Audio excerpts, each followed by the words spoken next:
Oh, oh boy. Oh boy, let's get that off the screen real quick. Sorry about the wait, fellas. I was taking my sweet ass time eating my dinner. And by extension, watching Lanny do things that made me mad. In Minecraft. And then he was playing a little bit of Alien Isolation, so, you know, that was interesting. But, yeah, we're here now. We're here now. I got I downed a game sups. Hopefully should be a little bit more awake. Didn't lay down today, so, you know, there's that. And I am properly hydrated. So, hopefully things will go good tonight. Big hope there. Let me go and get some fucking music playing. Where is it? Snoot Game music. Snoot Game OST, please. And thank you. Okay.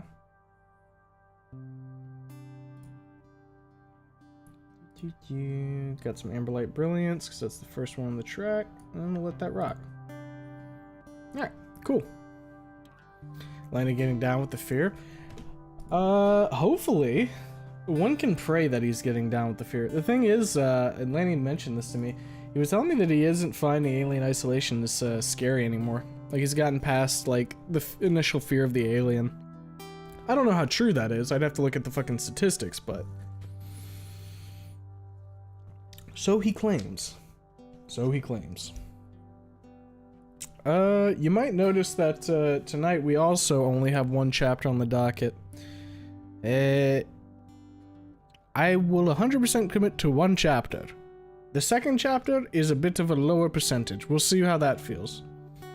Bummer. Is that to the Lanny or the one chapter? If it's to the Lanny, he's expressed that he's open to playing more games. And I think a good one to hit him with would be, Amnesia the Bunker. That one will be good.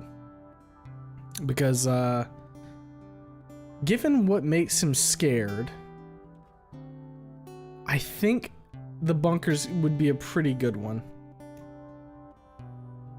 Plus, it's a bit shorter, so he'll be able to get through that way quicker than he will with Isolation.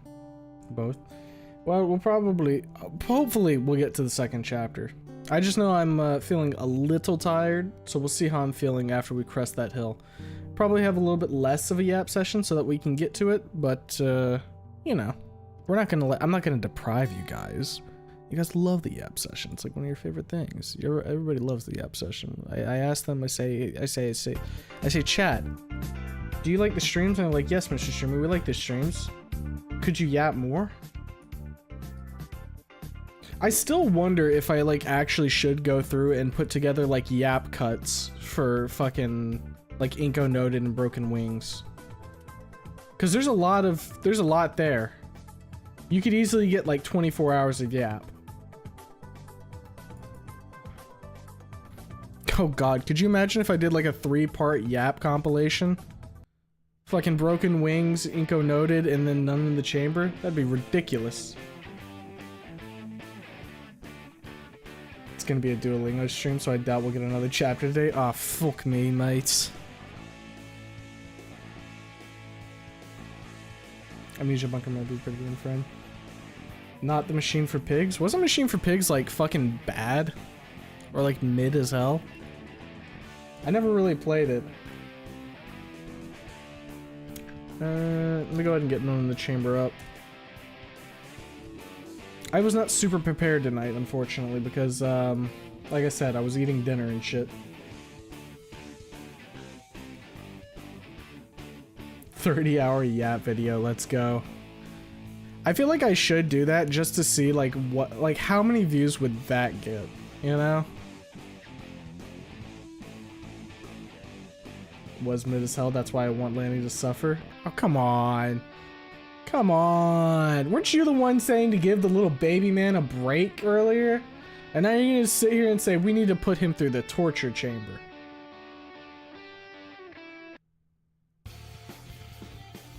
You read the chat out loud. It's just a chat audiobook at that point. I guess you're kinda right, huh? Remember chat no horny posting in public. I felt the need to read that one, Ardiv, because it just feels like coming from you. Man, that's a duality of man moment. Oh, man.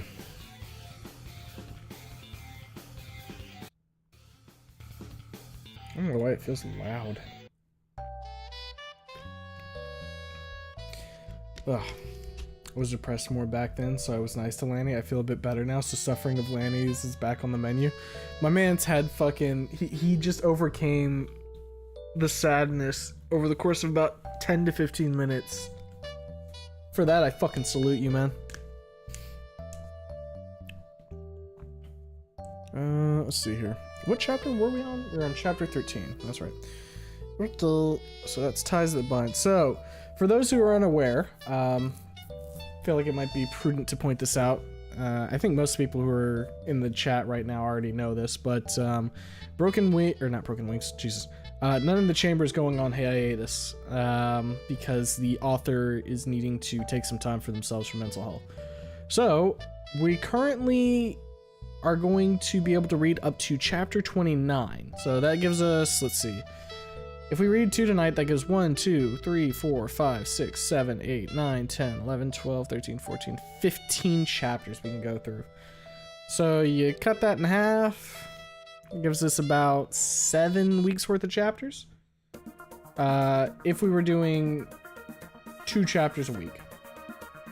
So they said that there likely won't be another chapter in June, so don't count on that. If we keep going at the pace we're going, we should be able to keep by... I don't know how many more chapters they were planning on writing for this, but that gives us, we'll say, 2 months. 2 months worth of chapters.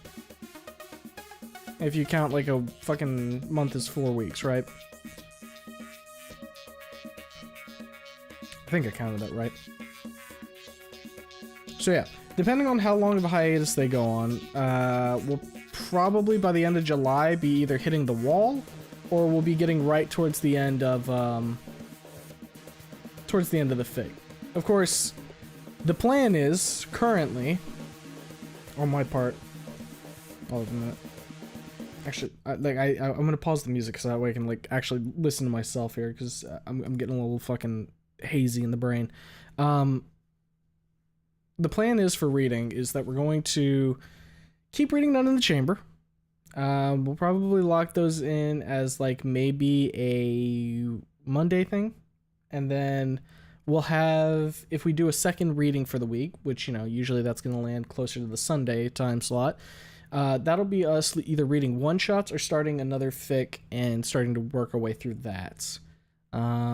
It kind of just depends on how I'm feeling. I think probably for next week, we'll do just like we'll crank out some one shots, since when we've been doing readings, it's been longer form stuff, and we can get around to like a couple of those. So we'll probably be doing that next week as like the second reading type deal. But after that, I am down to start reading a Wani fic. So we've got a couple that we can choose from. Love is Colorblind recently wrapped up. There's also from our boy Jake Parade. We've got Punch Drunk Gator that we could look into. So we've got options.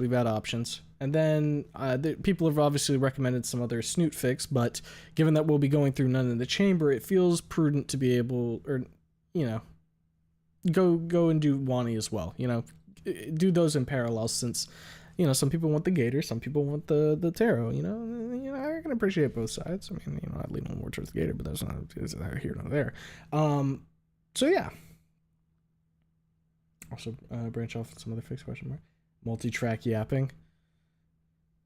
You guys ever, I remember back in the day, there was like a fucking, what was it? It's like an app or something where you could like feedback loop your own voice into your headset at like a delay. So you could like fucking yap to yourself while you're yapping. That shit would throw you off really hard. Like, you think you could talk like well up until you're hearing yourself on a delay. That shit fucks with you pretty hard.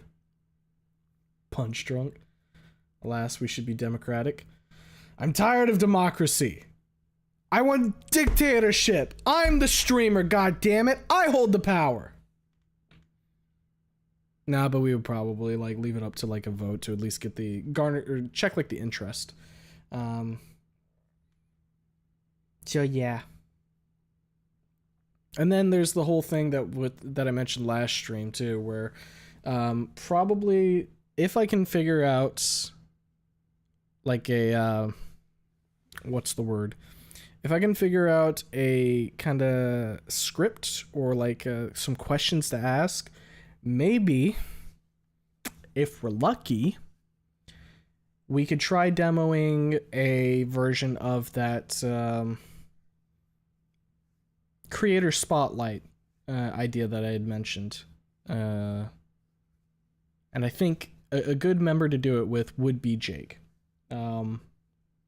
Since, he can provide us some insight into his writing before we go into reading Punch Drunk. Hell, if I end up doing that, maybe the one shots we'll hold off on those, and I'll do those another time, and then we'll start Punch Drunk later, like a day or two after we do an interview with him. But we'll see how that pans out. Pan, because he's the Pan Man. But yeah. So, I'm thinking Jake might be the first person we try to get on for that. And then obviously there's some other people I'd like to also have on, like Vase. I'd like to have them on at some point if they're willing to. That way we can get someone from the writing side of things and someone from the more drawing and artistic side like that. A little bit of different perspectives on that. If the Mimi crew would like to hop on as well at some point, I'd be more than happy to talk to them about their project. That would be fun, especially since they've so graciously been willing to allow me to have a demo a little bit earlier whenever that rolls around, which I'm very excited for. So yeah, I just got to do a little bit of work on my end to get everything shaped up for that. Because at the end of the day, I can podcast. I can talk about whatever the fuck. It's not too hard for me. I've done that before. But if it's going to be more of a structured environment, I want to make sure that I've got good questions. I've got an idea of how long something like that will kind of run for. So that way, because I don't want to I don't want someone to hop on, be willing to do that, and then me just keep talking and talking and talking. And they're kind of looking at the watch like, God damn, this dude kind of gotta go. So yeah, should be fun. Punch Drunk or Bust, or we can OD on copium with nothing to something. Now there's nothing to something. There's Bonds. Those are two that I know of. I believe those are both what? Those are both Snoot Fix, right? Someone's been. I believe Hilly Churl was recommending Weekend at Olivia's. I think he was saying that was like a one shot, but there was I want to say someone shared a tag from that, which was like limb loss or something, and I was like, what? Huh? Pardon? Which way, Western man?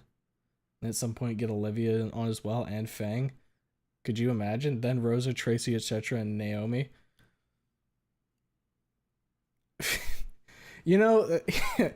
The funny thing is, if that was the closest you could get to that is getting the voice actors for Snoot Game Encore just to hop in a call. That would be really cool. Getting voice actors on it as well. Oh man, hold up a minute. Jots that down. Inco noted. I'll pass it along to Roach. Fuck yeah. I'm sure the Mimi crew would love to discuss the matter. But I would eagerly be willing to let them on. It's gonna be so cool if I get that rolling. Because, you guys know this. I really like watching people do their cooking. It's very nice. It makes me happy. Oh, fuck Bonds. I forgot about that being an option. That's a great one. So I've heard. Not the Weekend, please God, no. How bad is Weekend? Oh no. I definitely suggest Bonds in the future. It's very sweet E3 Snoot Fig. Okay. Just read Weekend at Olivia's. I forgot to read that. I should do that in this stream. Bonds fixes some of the issues that people have with E3 as a whole, in my opinion. It's a great fic to go through. Summary of that Weekend fic is probably the most interesting thing I've ever read, but it was too late in the night to start reading. Okay. It's just Weekend at Bernie's, but it's E1 Olivia instead. Can I be honest? I don't really know what Weekend at Bernie's is. Is that the one where like they push around the dude in the fucking wheelchair with the glasses on, but he's dead? Hear Me Out, Yap compilation with comment. Oh my god, that's such a fucking cursed idea.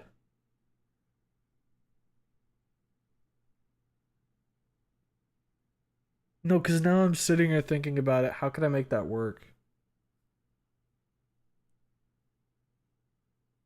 Okay, so what I think would happen... Okay, so I would have to get, like, the cuts in my video editor, get, like, the full Yap cut. Then I go live sharing the screen, and we would watch it all the way through, and that would be the stream. And we would just talk about it, and we would, like, let it play and everything. That could work. But that does mean you guys would have to be here for 30 hours, so you know, like the fucking there's that to consider. Another probe Jake's mind. I'd like to probe his mind too. He seems like an interesting guy. What with his warmongering yet kind heart. Yes, weekend is something. I want the copium today. If you want copium, you can go like borrow some of fucking Chambers. That man is on some premium cope. Hello there, Mr. YouTuber. Hey, bored one. Wait, you can't call me Mr. YouTuber. You're on Twitch. What the fuck? For you, I'm Mr. Twitcher. I'm Mr. Twitchy. Hello, everybody. Hey, Jay. Jacont. Weekend is exactly what you described. Oh, well, there you go. That is just circular content creation. How many loops do you think I could go through? You know, actually, I think I could get the music back on at this point. I'll just turn it down a little bit. It'll be like, it's ambient music, you know what I mean? I'm like trying so desperately to drag it down low, but not so low that it turns off. So how circular do you think I get with that, right? So let's say we have like a 3-hour video. And it's just, it's like a yap. Right, I stitched together like three different streams yaps, so we got that going, and then in the video editor I have it all ready to go, and we do a stream where we watch that. Okay, that's the first circle. Now, what if we run it back once more and react to the reaction of that video? Okay, do that second loop, so on and so forth. How many loops can we get through before everybody gets so tired of watching the same damn thing that we give up? Or it becomes incomprehensible audio-wise? Hello, brothers. Hey, gato. I'm EP once more. Well, bud. Hopefully we'll get to a little bit of reading before you pass out, but if not, you know, make sure you're taking care of yourself. Everybody needs a little sleep, bro. Hello there, Mr. Twitcher. That's what I'm looking for. It's like the Ouroboros of React content. Or is it Ouroboros or is it Ouroboros? I can't remember what the correct pronunciation is. Regardless, that dumbass snake shouldn't have ate himself. React to your own content. We have done that technically multiple times. Like, reacting to the GVH stream. I think that's where we got like the gweh fucking sound effect that's in the Discord right now. Calm driving home stream. Hopefully it can remain calm. I also shared in chats, or one of the chats, the tools I have for the ASMR setup that I want to eventually put together for us to do a nice little night for. Then we can do a stream where you edit the video live. Another loop. Ooh, that's a good one. You see, the thing about it, though, is I would have to get diverted a couple times during that, because editing doesn't take super long. It's just tedious, like, so, you might notice this when I'm reading. Whenever I'm about to do a chapter, I'll give, like, a pause for some open air, and then I'll do Chapter 1, The Fallen Angel. And then once we finish a chapter, I'll give it like about 5 seconds where there's no, I don't say anything else. I just let it sit. The whole reason for that is it makes it way easier for me to stitch them together by cutting it right around here. I got a little bit of room before I hit where I'm saying chapter, and I got some room afterwards at the end of the chapter to like, okay, we'll stitch them in right about here and here. Makes it easier to cut that segment out. I learned that after doing the Broken Wings cut.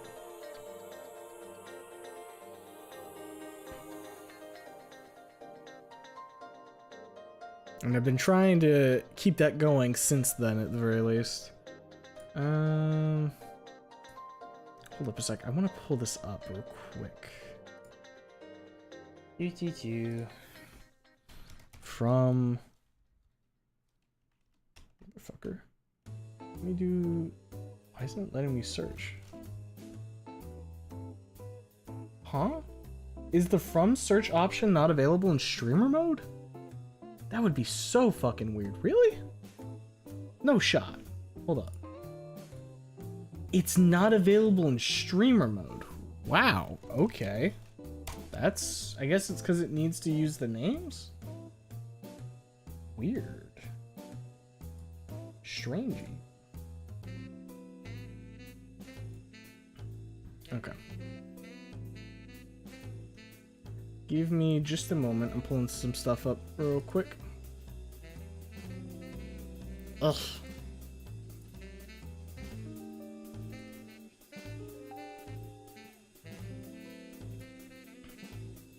I want to show you guys some stuff that I fucking made today as well, because I don't know. I need eyes on it, so that way I feel like I didn't waste my fucking time. So let's see here. So this is what I shared in the Discord a little bit ago. As you can see, I have all of the tools I would need to set up a nice little VR, or not VR, ASMR setup. I even got the fucking silicone eye, like ears. They're very like, reaches up and grabs one. They would work for my purposes, you know, like fucking obviously playing with like, or like doing anything ear related with fucking ASMR, because you know that's something that happens.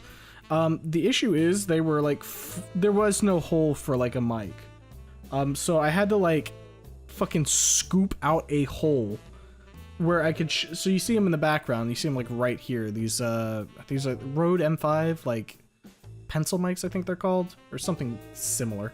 I had to cut a hole so that I could stick the fucking mic in there, so that way you get similar, like a similar pickup of audio that would be like your ear, you know, the analog for that. And then these little pieces here where I would like slot I would attach the ear on one side and then slot the fucking mic through the hole there. It's very ghetto.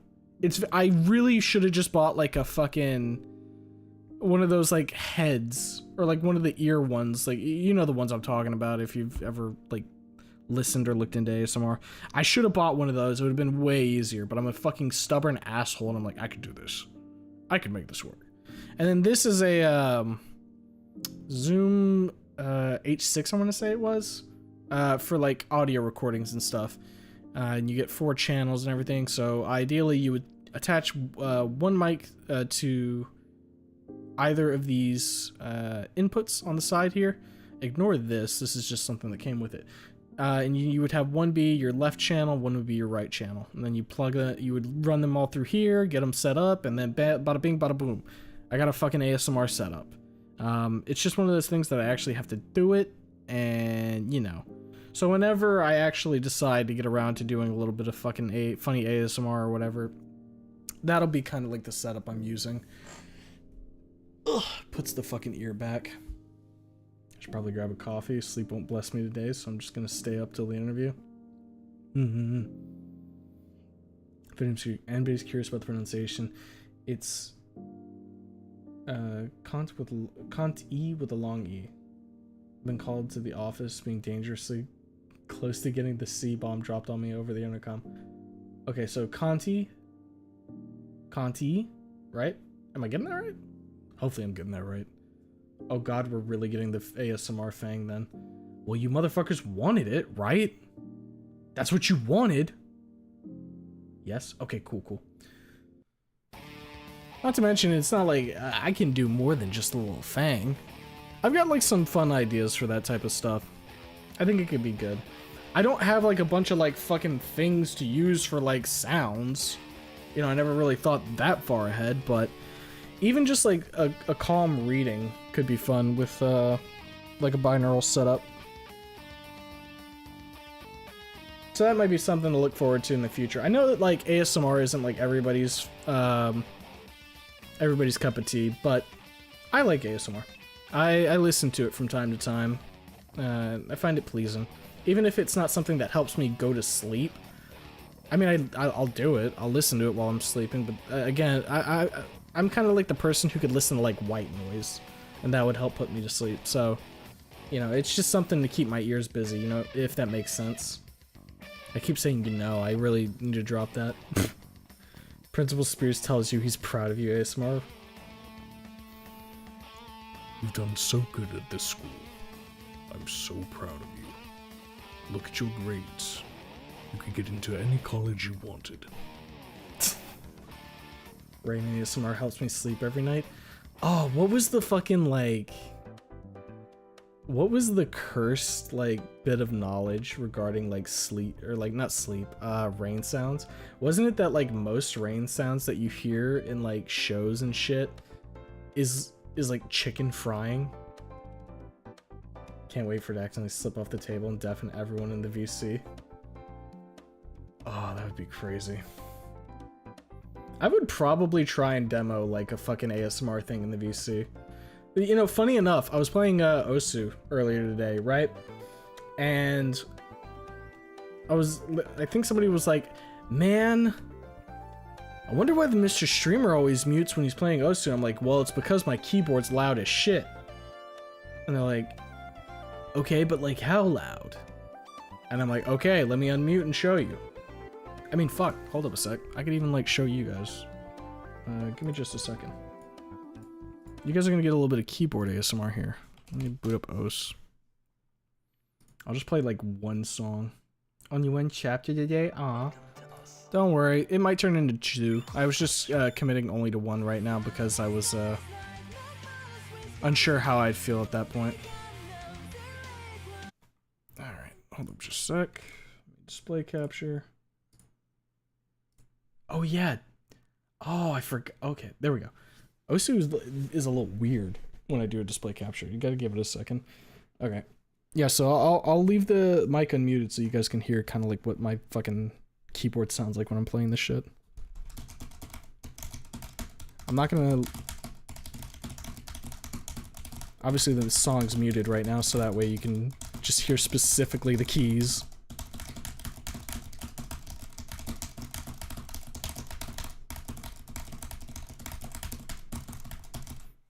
There you go. You got a little taste there. That's how loud my keyboard will be like while I'm fucking playing. So when like when I'm playing that in a fucking call, obviously I mute up because I'm like, oh, they don't want to hear like fucking, they want to hear Mr. Streamer doing all this shit. But then when I unmuted and I like let them hear that, they were like, oh my god, that sounds very relaxing. That sounds like keyboard ASMR. And like, I even think Lanny was like, hey, I'll pay you to like record that and then send it my way. And I'm like, okay, interesting. Cause like for me, obviously I don't know how this fucking sounds. I'm just sitting here playing a fucking video game. Usually, with the music on. So I don't know how the mic sounds when it's picking it up.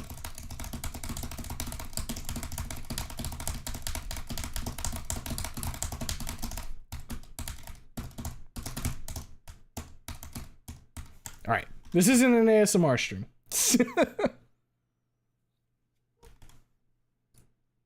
Close this shit. Throw it into the trash. There we go.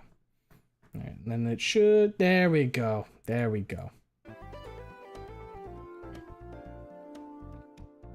Not as loud as I expected, to be honest.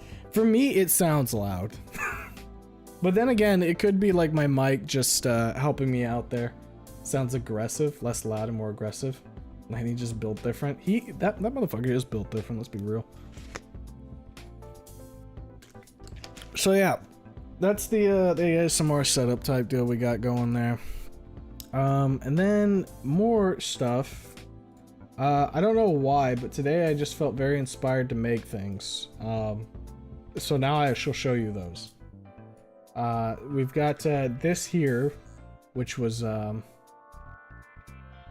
I think Jake said something unhinged, and I just I felt like I needed to put this together real quick for that. So that's something that exists now. Let's see what else we got. They were doing fucking tier lists in the Discord, and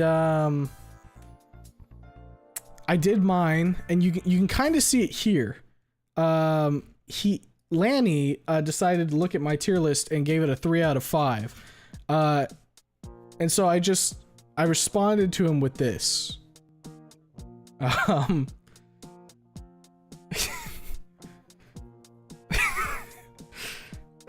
Let me, for those of you who don't know, what is it? Let's see you. Yeah, let's see you take a crack at it. Here we go.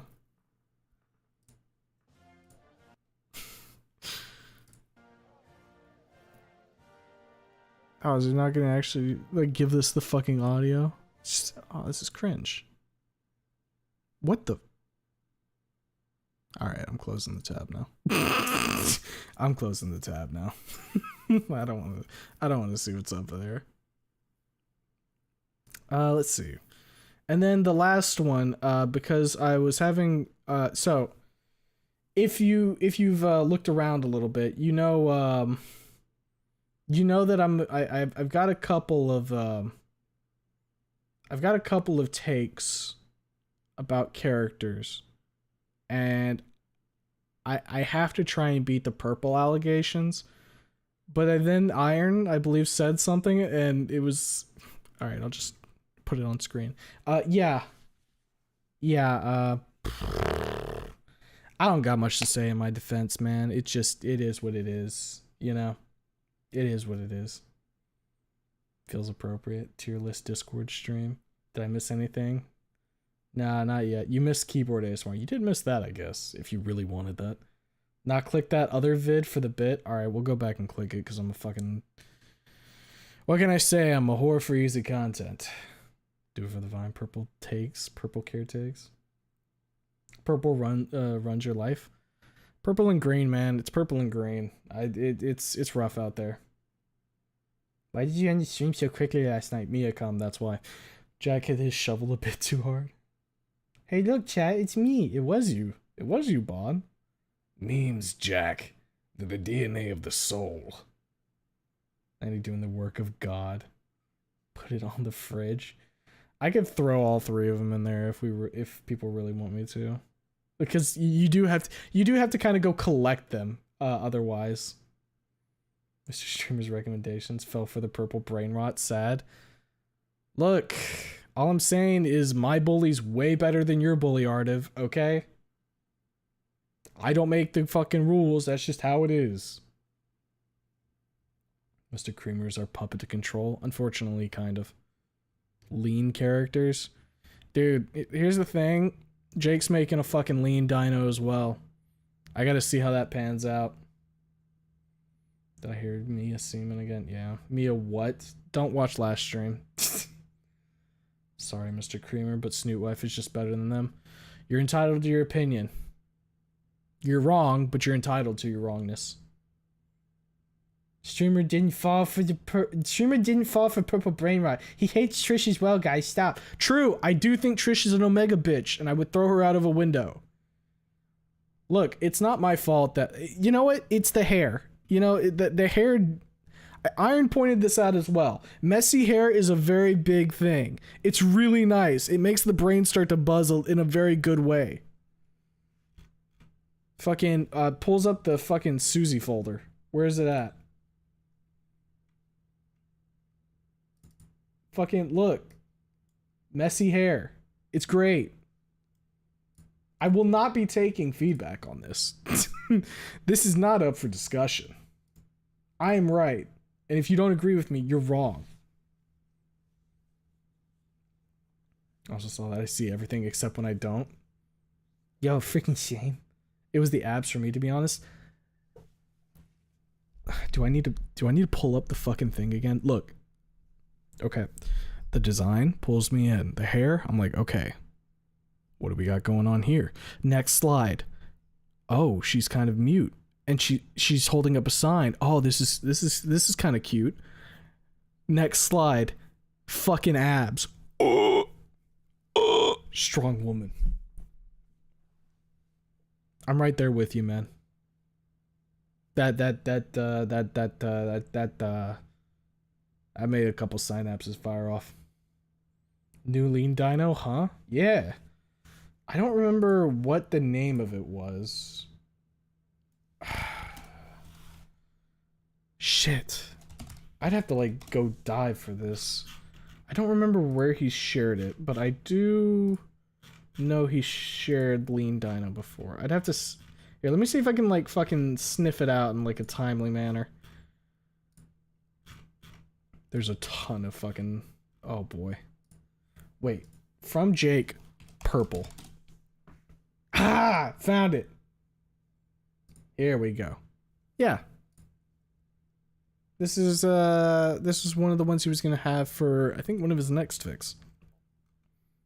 If I remember correctly. Why am I pinged here?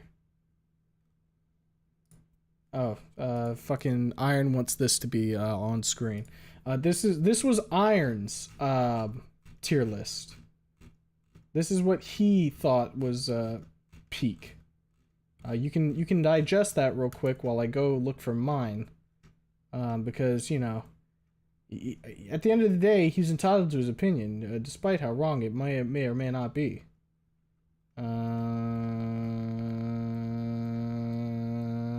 Where the fuck was mine? Ah, here it is. Yeah, no, sorry, Iron, mine's better. It just is. I don't make the rules, I just enforce them.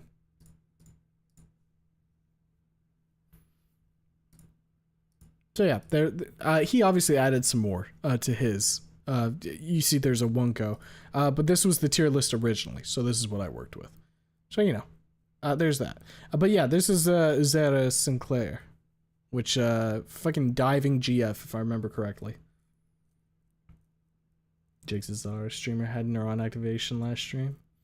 Stella in A tier as she should be. That's what I was fucking saying. Dude. Naomi in A while Stella is in B is a fucking war crime, okay?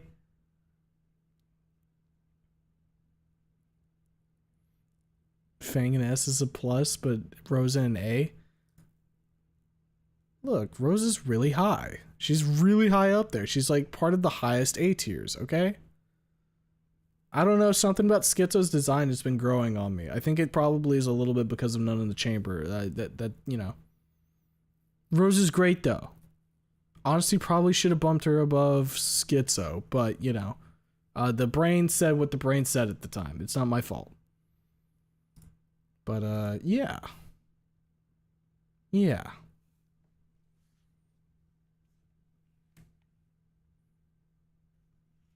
Scroll up real quick. I can't even fight back. Automod stopping me from defending my bully. I'm gonna snoop myself.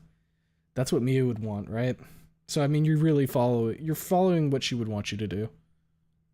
I think it's a crime that Olivia's in B, but you know. Dude, there's not even like any. Okay, wait, there's one live up there. Okay. We got one. E3 is also fucking peak, so like I don't know why that's there. That's some bullshit. That's all I got to say. Hate Trish, but I would absolutely fuck the shit out of her. That seems to be kind of like the general consensus on Trish. You get the rage fucks. To some extent, I can understand. But still, she's a bitch. I don't want her. Take her out back.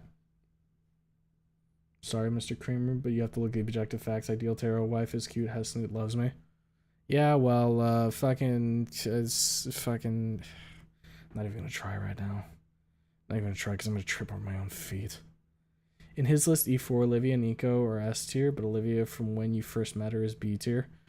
I think like the whole idea was that she was just very closed off and not very approachable when you first meet her, so that's why they put her in B. I would say if we're gonna go by that standard, she's at least an A though. Mimi likey. Mimi likey Gator. Messy hair supremacy, tarot wife. You can only choose one Lassiter. Megalomania. We want Sharky too. Mia on F. Opinion discarded. Sorry. Even Sage is better. Is that the opinion that's gonna fucking kill Artiv, I wonder? Calling Sage better than Mia? Iron. Fuck you. This one's better. Galdusky in B instead of S. Shake my head. Look, man. I like Carl Dusky. But he's in the teacher tier. This is kind of like the teacher tier. Also, Sunburn Damien. That's true. Damien's very red in this for some reason. Not the B tier Sage and Mia, bro.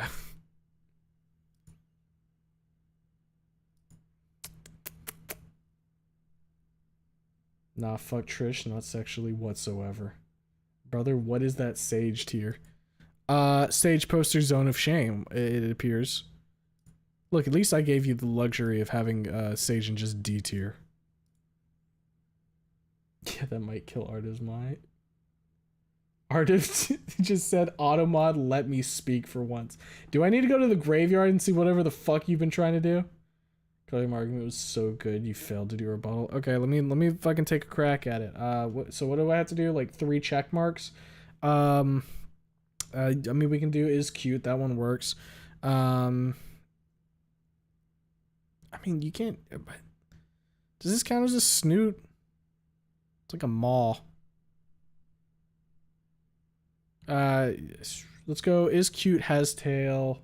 I mean, loves you is also there. Like, but we could just fucking just jumble it around a little bit. She bellows. I mean, you get your wing hugs, we get our bellows. All right. What's another one?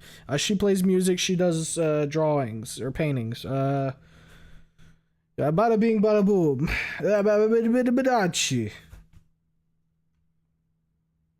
Mr. Streamer's using his goddamn mind. And but not Ness. What the fuck? Look, I don't know a ton about Amber. I don't feel the strongest connection with the child currently. Carl needs to be in S, otherwise it's an immediate F tier list. God damn, you guys are fucking rough. Holy shit. You don't have to use my points, you just have to give credible reasoning to why my snoot wife is clearly not superior to all others. Like, you can't do that because, like, it's your tastes. I can't out convince your tastes. I've tried. It doesn't work. I just like my crippled gator wife, alright? And you can like your, fucking identity crisis tarot.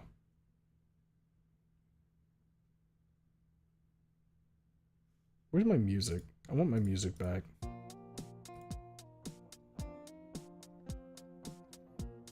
Also, Miss Roberts on D. Mr. Streamer, you've disappointed half the server. Ooh, fuck, is this Miss Roberts? Like, dude, I don't know what she fucking does. All I've seen is like porn of her. That's it. That's not compelling enough for me to bump her up.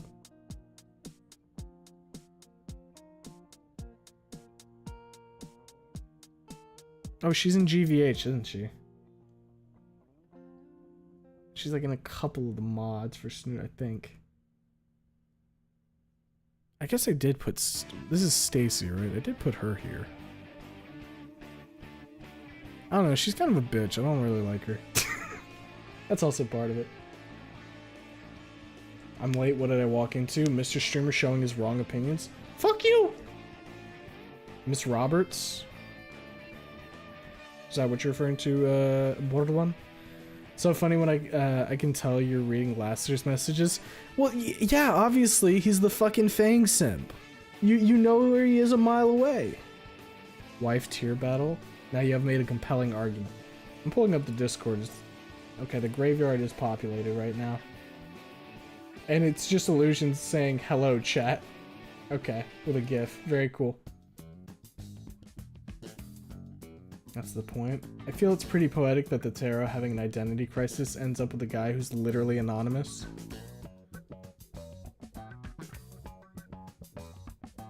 Olivia's best for sleeping. She can act like a weighted blanket. Bellows and bellowing noise can also be white noise. It's perfect. Absolutely. Again. There's a reason she's right here. Also, I feel like depending on the day, I could probably like swap up Yadikin and Spears. They're both very good mentor figures. Rosa to me is S+. Gotta love Spanish Dino. Rose is good. Rose is good. I'll never fight anybody who says that they like Rosa. All right. Mia's the best for sleeping. She could just knock you out. Yeah, but there's always the chance you don't wake up, and that's not the dice I'm willing to roll. Plus, heaven forbid you have pills you need to take. We've seen how that turns out.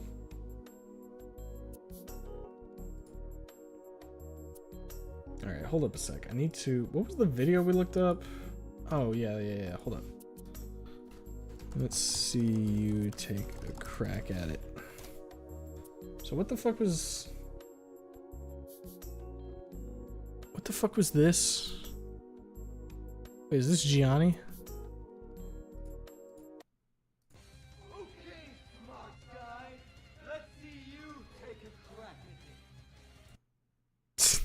Okay, that's pretty good. What is this? Hey, so I've been looking up a lot of stuff about space recently, and did you know the Pillars of Creation are that famous image? Wow, she's so dumb. Is there... Is that it? Okay. Okay. This is what I get for listening to what chat says I should do. Fucking hell. Alright. Pulls up the fucking thick. Ties that bind us. God damn it. God damn it.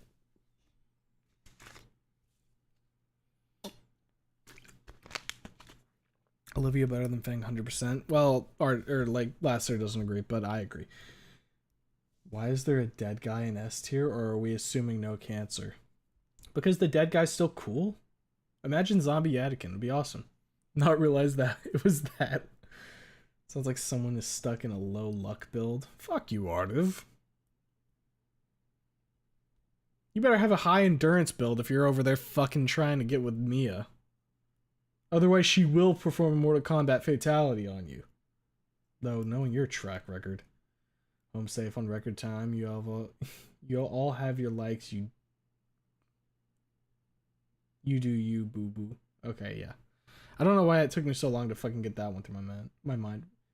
Rosa, mommy, Rosa, get you a girl that will abuse you like Mia. Don't.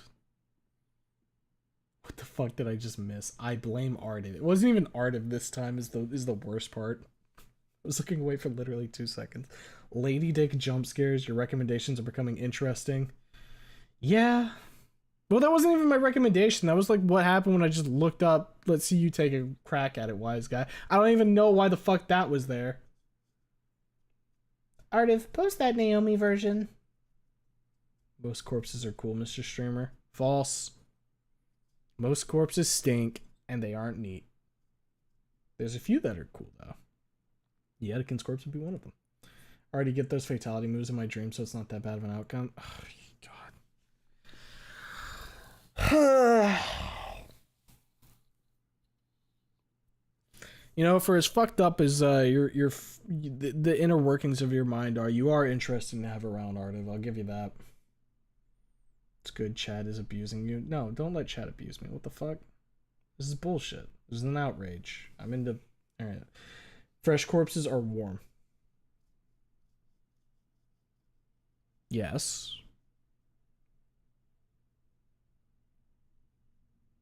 I'm trying to think of a rebuttal, but I can't think of anything. It's good chat. Sans Undertale. Alright. I'm gonna go ahead and start reading. We just said Sans Undertale. Just out of nowhere. That's good enough. Not what I mean. It's all good. All right. All right, fellas. All right, fellas. Buckle up. We're going to go ahead and get our fucking readings in. Our yap is just under an hour right now. So we're going to read this chapter, see how I'm feeling at the end of it. If I'm feeling tired, and I don't really feel like reading a second chapter, is what it is tonight. If I do want to read, though, you might get a second chapter. We'll see. Officer, that's the man. Hot dog. Okay. Here we go. Chapter 13. Ties that bind us. Even in the fires of hatred, ties can be forged. I've woken up not by someone knocking at the door this time, but by my phone, vibrating against my back. How the hell it found itself there, I have no idea. But it vibrating was enough to obliterate the castle in the sky I was building in my dreams. I glance over at the window. It's still dark outside. Stars are shining in the darkness like swarms of fireflies. And I don't hear anyone downstairs, so everyone's still sleeping. Must be pretty damn early. Earlier than 5 in the morning, that's certain. I was woken up 5:30 yesterday by Sophia knocking at my door. And judging from how often she repeated Philippe's name while shouting through the door, she must have forgotten that he gave up his room for me. She even went inside and yelled at me. It was certainly something. She did apologize for that mistake, though. I reached behind my back and fished the phone out from between the sheets. One new text message. Who the hell is texting me at this hour? Hey, Skinny, do you have the time? Trish. Why am I not surprised? Trish, it's 3 in the morning. I type out, slowly and reluctantly. 3 dots, and they dance for a moment. I don't mean the hour, bald man, she replies. I want to talk. Can I call you? I sigh. Fucking really? Now? At this moment? Fine. Won't kill me to talk to her. Alright, I answer. I want to write more, but I'm interrupted by her calling. That was quick. Might as well get this over with. Hello. I grumble into the phone. I'm answered by quiet sniffling and the sounds of sheets rustling as she shifts in bed. Hanon, hey, she mumbles out, her voice muffled and wet. She's crying, that much is obvious.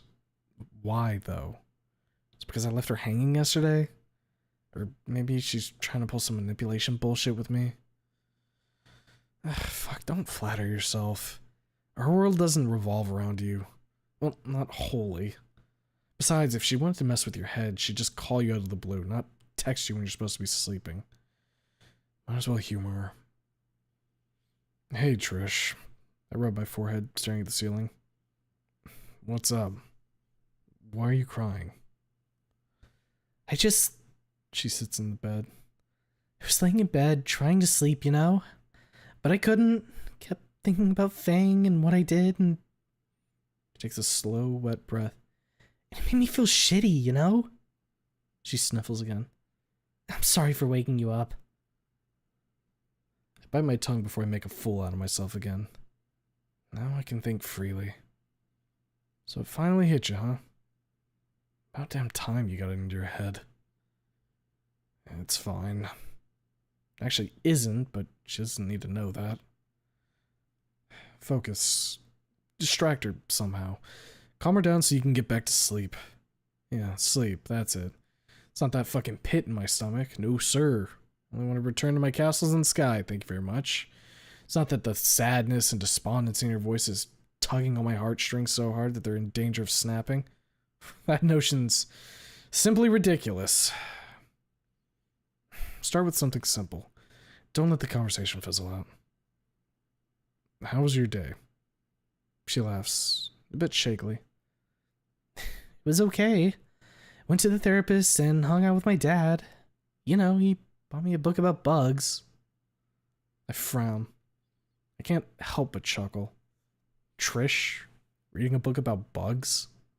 That's such a ridiculous fucking mental image that I can't help but laugh at the mere concept of it. What's next? She gonna get a pet bug? Maybe one of those big ass caterpillars? She laughs too. That's it. Calm down so I can go back to bed. Nice and easy does it. Slow and steady wins the race, all that bullshit. Bugs, huh? I grinned to the ceiling. Like, ants and shit? She shifts again. She got up. The window creaks open. The whistling of light wind and the ambience of distant traffic join the ticking of the clock in her room. Yeah, ants and shit. She slowly breathes in and out. You know what trilobites are? That's a random fucking question. Those tiny sea bugs that went extinct like millions of years ago? I scratch my dome. She laughs quietly. The windowsill creaks. Did she just sit on it? Trish, you better go back inside unless you're living on the ground floor. She snorts. Very fucking funny, Skinny. She grumbles. I'm serious. I met with a silence, filled only by the whistling of wind and the sounds of traffic. The sill creaks as she shifts in her seat, probably trying to find a more comfortable position. When she finally speaks up, she is not as angry as before. It's a one-story house, she tells me. The worst that can happen is me face planting onto the lawn. Hey, midnight snack. I grin. Fuck you, she says, equally amused and angry. But yeah, trilobites, they aren't exactly extinct. They don't expect Trish to become an expert in bug-related matters, but hey, if it makes her happy, and in turn makes her less of a bitch, I'm here for it. There was a science team doing maritime research in the Gulf near the coast like a year ago, and they found those little fuckers chilling on the seafloor. She snickers. Can you imagine? Huh. If a trilobite can survive the Great Dying, then we can push through our problems. Bull. No bull. The smugness is coming back. Yeah, that's it. Calm down, Trish, so I can get my beauty sleep. I'll send you a link to a video. It's crazy. It certainly is, I murmur. And what about you, Skinny? Anything fun yesterday? I frown, trying to pierce the fog of grogginess, reinforced by brain pills. Remember what I was doing yesterday. One thing comes to mind and sticks out like a sore thumb. Rose's grandma taught me how to pray. She's been teaching me the whole week, actually. What? She bursts out laughing. Bullshit. Hey, don't talk smack about her, I warn her. She's a very nice woman. It means a lot to her, so I guess why not? Won't fucking kill me to learn how to say grace. She snickers again. Oh my, Anon. Didn't know you become such a people pleaser. The smugness in that sentence makes my blood boil. No, actually, it's not how she said it, but what she said. It's a bit too close to home, and coupled with her tone, it pisses me the hell off. But other than gripping the phone a bit harder, I don't give vent to it. If I go off at her, she'll start crying and probably hang up, while I keep laying in bed awake, feeling like a complete asshole. Worst part is that I won't be able to sleep with Mariana's fucking trench in my stomach. Feels good to do something nice from time to time, I confess. I wanted to add that she should try it, but rather than have her break down in tears again. My beauty sleep, goddammit. Besides, Rose's family have been nothing but kind to me ever since I came here. It's only fair to return the kindness, you know? She murmurs something. There's thumping in the background. She must be swaying her legs and her feet are smacking against the wall. How romantic. Let's hope her mom doesn't wake up and yank her inside by the horns. Other than that, I keep talking. I've been busy. Very fucking busy. Farm work, you know? I smirk when she laughs, then nod to myself. Yeah, I'm a farmhand now. It's pretty fun and relaxing. Keeps my thoughts occupied. I grimace slightly. She doesn't say anything for a minute or two. I'm silent as well, She then sighs, her voice getting shaky again. Do you think Fang will be okay? Sorry, I left my crystal ball in my pants. I really fucking hope so. I rub my eyes. I've been dreaming about her lately. Just the two of us, being happy, everything's alright. All this Disney sugary bullshit. I sigh, then swallow hard. You holding on, Anon? Wish I hadn't answered that. On one hand, I'm the happiest and most relaxed I've ever been. And like, ever. On the other hand, smallest things can can just sour my mood and make me sulky and gloomy. Rose's folks are great and all, but they can't coddle me all the time like a goddamn child. I need to grow and man the fuck up. Hell, those fucking nightmares aren't helping. I think I'll have to tell Doc Violet about those at some point. She gasps. The windowsill creaks. Shit, my mouth. If you betrayed me to the goblin, you're fucking sewed up. What nightmares? Shit, fuck, shit. God damn it, mouth. That's it. I'm getting a needle and thread as soon as I get off this bed. Just about the shooting. I keep my eyes wide open, but I grip my dome quite fucking hard. I don't want to talk about it, Trish. Don't push it. Naomi laughing at me with a crater on her face. Nazar spraying my cheek with his blood as he laughs. The victims in line, the fucking morgue registry. Sorry. She grumbles. It's fine. I let my hand drop onto the pillow. Got any plans for today? Fuck, why did I ask her that? Now she'll want to think I want to hang out. The sill creaks once again. Louder this time. She perked up. God damn it, Anon. Bite that long tongue of yours more often. No! She sounds excited. No. She repeats more quietly than before. Mom's got a day off today, so I don't have to watch the siblings. Great, Anon. You picked the perfect fucking time to ask her if she's doing anything today. You won't be able to weasel your way out of this now. Goddamn idiot. Fuck. God damn it. Really don't want to hang out with her. Though, she does sound lonely. What would Fang do? She'd tell Trish to eat shit and die, most probably. Given what she did, I should do the same. But something tells me not to. It's not conscience, no. Well, due to sleeping right now, I think. Not a peep throughout this whole conversation. That's, nice. Rub my jaw. Ask Rosa if she can give me a lift. Great. Knee deep in the mire we go, then.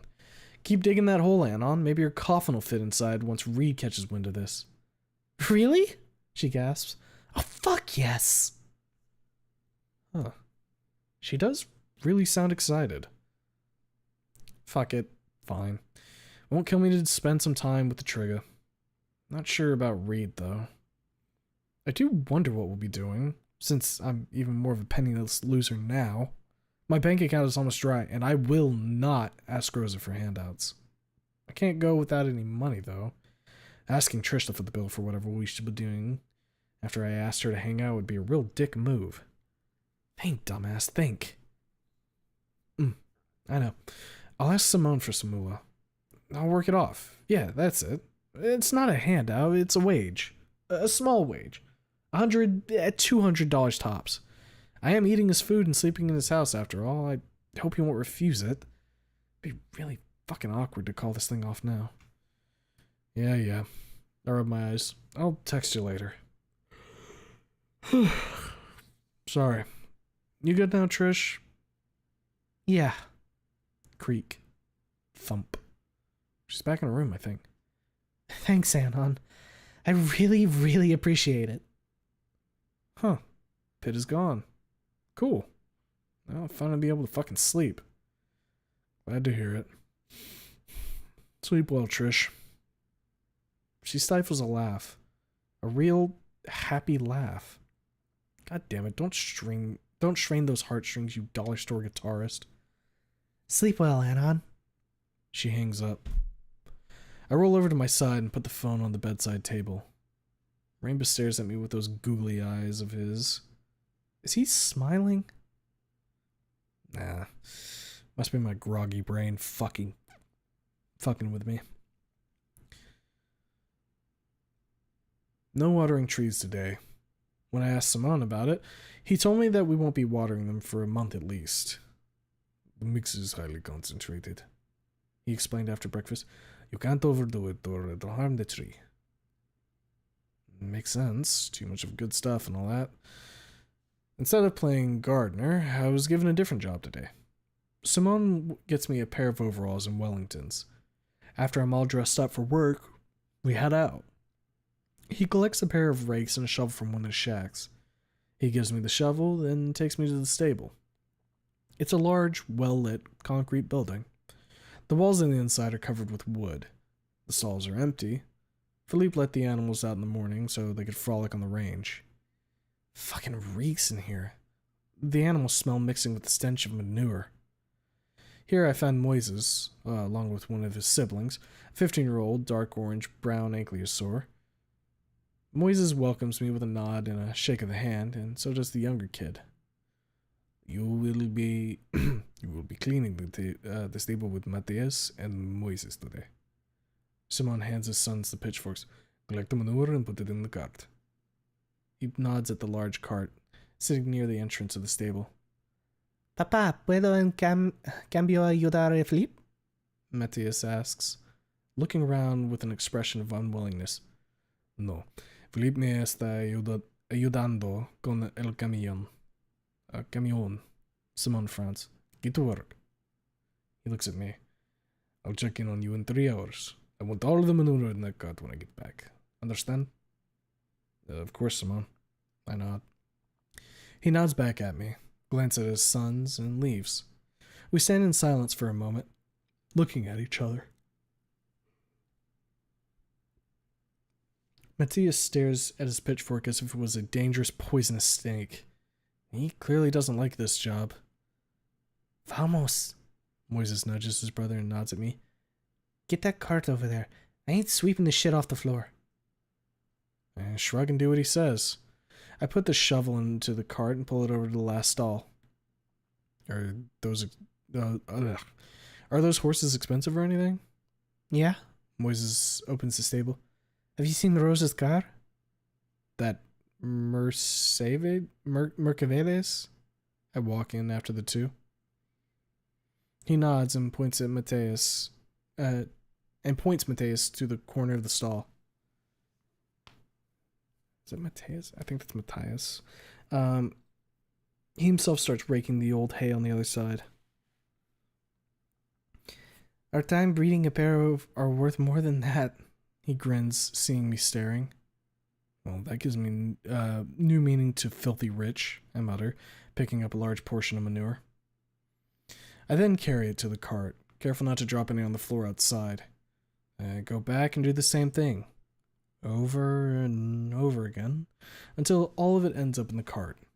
The boys, meanwhile, rake up the old hay and spread out fresh one, which they get from another cart filled with hay bales. Shoveling animal shit ain't nothing interesting. It's hard, filthy, smelly, monotonous work. Just like when I was watering the trees, I quickly got into a rhythm. Enter the stall, locate the nearest pile, jam the shovel under it, pick it up, and dump it out. So, Philippe is a car guy, right? I ask after we're done with the third stall and decide to take a short break. He has all those car posters in his room. Moises nods. Matthias murmurs something and looks up from his phone. Have you seen that Lincoln in the garage? He asks. The one with the missing bumper? I scratch my chin. Yeah. Matthias nods. I look over my shoulder. The garage, hugging the northern wall of the house, is clearly visible from the stable. Philippe is lying under the truck, fiddling with something under the engine, while Simone cranks something in the engine chamber. The car Matthias mentioned, a Continental 3 times as old as me, is sitting right next to the truck, half covered with a linen sheet. The front of it is visible. It's not only missing a bumper, but also the headlights. Philippe has been fixing it for almost 2 years now. Matthias drops his phone into his pocket. Moises nods and picks up his rake.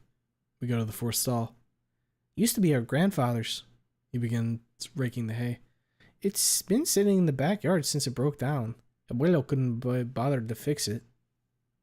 How long has it been sitting there? The two look at me for a moment, as if I just asked a question that has a very obvious answer. Like 30 years almost? Moises pauses for a moment, nods and continues raking the stall. Yeah, 30 years. Philippe is fixing it for a college project. I nod and concentrate on collecting the horse waste. Sometime and 3 stalls later, we take another break. God damn, my hands hurt. And my arms. Fuck it, am I supposed to hang out with Trish in this state? Won't be able to lift a finger after we're done, let alone hang out unless we go to the cinema or something. Not to mention, I still hadn't mustered up the guts to ask Simone for money. Fuck, I feel like some beggar. I'm like Oliver Twist. Please, sir, I want some more.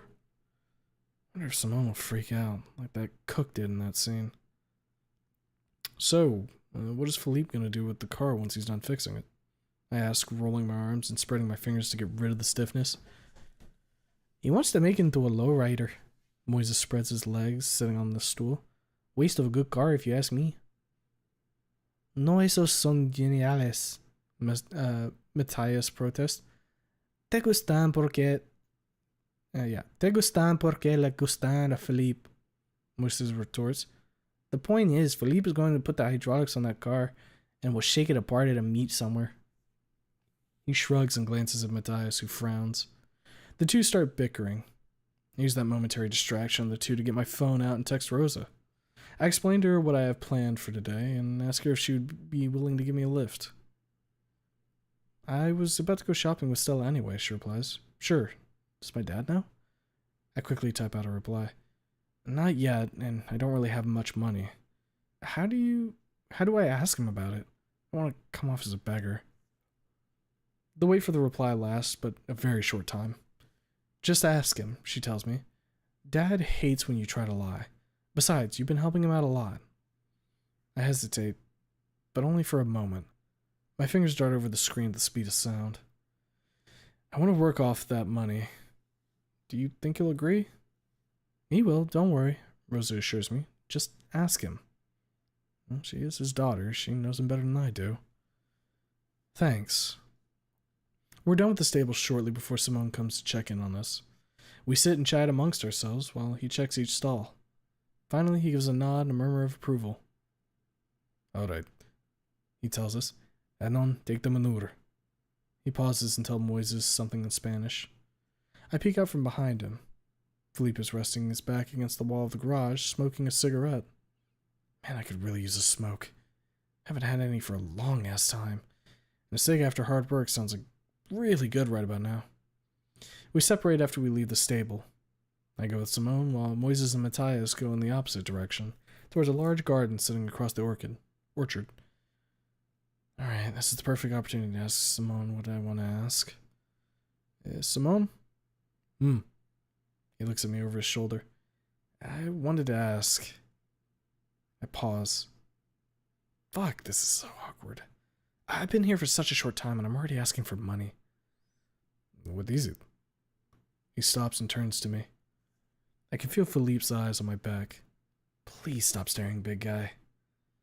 I'd like to borrow some money from you. Simone's brows furrow, but the look in his eyes doesn't change. How much and what for? He asks. $100, 200 tops. I blurt out hastily. I want to go shopping with Rosa and I have no money. My father, you know how things between him and me are, and what money I do have won't be enough. He looks at me for a long moment. He's analyzing me. Raptor Jesus, this is a catastrophe. Here I am begging a stranger for money. Well, not quite a stranger, but the point still remains. We barely know each other and I'm asking for so much. I swallow hard and keep rambling. I'll work it off. I'll help around the farm. I promise, I'll work harder. You can give me more jobs. Alright. He lifts his hand. I'll give you the money. He leans forward slightly. But I will make you work harder for a couple of days. ¿Te parece bien? I nod hastily. Yes, thank you. I swallow. So, where am I dumping the manure? There. He points towards a trailer, sitting in a shack, to the right of the garage. There's already a sizable pile of manure in there. Dump it out and come to me. You'll help me brush down the horses, and then I'll give you the money. I nod and go over to the cart. Sometime, and a whole pile of manure later, I'm brushing down the horses with Rose's dad in a large paddock by the stable. They're skittish when seeing me for the first time, but after a short demonstration on how to calm them down from Simone, they start warming up to me. At least, I hope they do. They look at me like they'd love to bite me, rolling their eyes and snorting like that. I best keep my arm away from those chompers. I don't want to end up in a cast. Hey Doc, Violet, look! A horse bit me. I'm a real cowboy now. Yeehaw! Move the brush in long strokes, someone instructs me. That's it. Don't brush too hard. Good. Huh. It's easy. And relaxing. I quickly get the hang of it, and soon, along with Simone, we finish brushing the horses. Simone then calls out to Philippe, who, again, lying under the truck. The 20-something Ankleo wiggles out from under the car, then wipes his hands in a rag and comes over. El motor se cago encima. He looks at me. You playing cowboy, little man? He grins, then looks back at his dad. He turns serious. No puedo hacer una mierda sin piezas de repuesto. No haga milagros. Simone murmurs something. He then nods at the horses and tells his son something in Spanish. Philippe nods, then leads the horses away. They really seem to respect him. They're listening to his every word, their ears flicking as if they understood what he's saying. I watch him lead the horses out of the paddock and onto the range, a large, fenced-off grassy field at the back of the farm. It's absolutely massive, covering 2 large hills and a lot of flatland. Elon, come. Simone pats me on the shoulder. We leave the paddock. I lock the gate and follow Simone into the house, where I change clothes and take a shower. I then go downstairs and sit in the living room for a time, waiting for Simone to show up. The living room is large. The walls are painted warm orange, and the door to the kitchen in the far left corner from where I'm sitting, and a door to the hall on the opposite side. On my left, there's a large window, letting in the early afternoon sun. The room is finely furnished. There's a large TV sitting on the heavy table, made of dark wood. The cupboards hugging the table are also made out of the same material. The walls are hung with pictures of Simone's family, both his wife and children, as well as his siblings and who I assume to be his parents. The last photo is very old, taken at least 40 years ago. It shows a dino couple, surrounded by children. The woman is holding a newborn baby. Just as I take my phone out to text Trish, Rosa walks in. She's not wearing her usual dress today. Instead, she's wearing a bright red polo shirt and knee-length orange skirt. I wave at her, she smiles in return and takes a seat next to me. She notices me looking at a photo of the young couple and looks at me. Who are those two? I ask, pointing at the photo. My grandparents. She smiles at the photo. Who's the little guy that your grandma's holding? My dad. I smirk. It's hard to believe that such a small baby can become such a big man. Right, she giggles. So, what do you want to do once we're out in the city? I scratch my head. I didn't think of that. At all. No plan, just plunge headfirst into a hangout with the Trigger and hope for the best. You always had a knack for improvisation, Anon. Yep, you always had. Your lack of foresight never led to any bad happenings. Nope. I don't know yet. You open the message app. Hey, Trish. Before I can even lock the phone, she replies. Hey. Would you look at that? No slur this time. I'm so flattered, Trish, really. We're headed out soon. Are you ready? I ask. Cha-cha-cha, the 3-dot dance commences and lasts for a long moment. We? she asks. Who's coming with you? I look at Rosa. She's deep in a convo of her own, probably with Stella, judging from the gleam in her eyes and the speed of which her fingers type out the message. Damn, it's a miracle she hadn't pierced the screen yet with those claws of hers. Rosa, I explain to Trish, and Stella. Is that a problem? The wait for her response is expectedly short. Fuck no, Trish reassures me. They're cool, though Stella is a bit of a weirdo. Don't call her that, I admonish her. She's very nice once you get to know her better. Heavy footsteps in the hall warn me of Simone's approach. I put the phone away and get off the couch almost at the same moment as he enters. He doesn't look surprised. He beckons me to come over, and when I do, he hands me 6 $50 bills. I stare at the money for a moment before looking up at him, somewhat embarrassed. Fuck, here I am about to throw his goodwill in his face. That's too much, Simone. I asked for... I know. He nods. You've been a good help to us. He puts the money in my hand. I think of it as a bonus to your wage. He snorts softly and pats my shoulder. He then lets me go and says something to his daughter in Spanish. I look at her. She's nodding as she taps away on her phone, muttering acknowledgement of whatever her dad just said. I turn back to him. Thank you. I put the money in my wallet. For the money. Don't spend it all in one place. He glances at his daughter, wishes a good day, and leaves. I look back at Rosa. She pocketed her phone already and is looking at me with a wide smile. See? She gets up. I told you it wouldn't be so bad. She walks over. Come on, let's go. Stella's already waiting for us. I nod and follow her out of the house. As we walk over to the garage, I check my phone. Yeah, fresh text from Trish. She's asking where we're meeting up. Mrs. Oak Mall. She knows where it is. Rosa tells me after I ask her. I send the message, get a thumbs up emoji in response. Oh, cool, that's settled then. Look at the garage as we stop in front of it. Philippe is fiddling with something under the hood of Rosa's car. She walks over and peeks in, then starts chatting with him in their mother tongue. I, meanwhile, stand with my hand in my pocket, taking in my friend's wheels. It's not a large car, but it looks fucking mean. All Mercedes... Mercavids.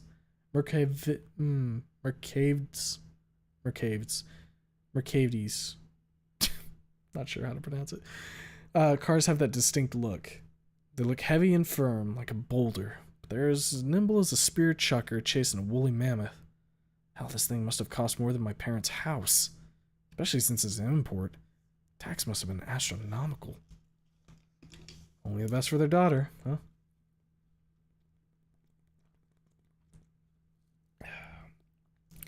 I walk over and move my hand across the front wheel arch. The dark shade of yellow really fits with this car. Makes it almost look like a Hornet. Nice ride, eh? I look up. Philippe is wiping his hands, looking at me with a crooked smile. Rosa's outside, talking with Stella on the phone. Yeah, it's nice. Fuck, I'm not a car guy at all. All I know about cars comes from Force of Motorsport. What model is it? Philippe shuts the hood. AMG GT. He wipes the hood where he grabbed it. But Bob bought it for Rosa after her previous car got wrecked. He cringes a little. Tosses the rag onto the toolbox behind him. I look at Rosa. She's babbling away, completely lost in conversation with Stella. I would never think she'd be driving something like that.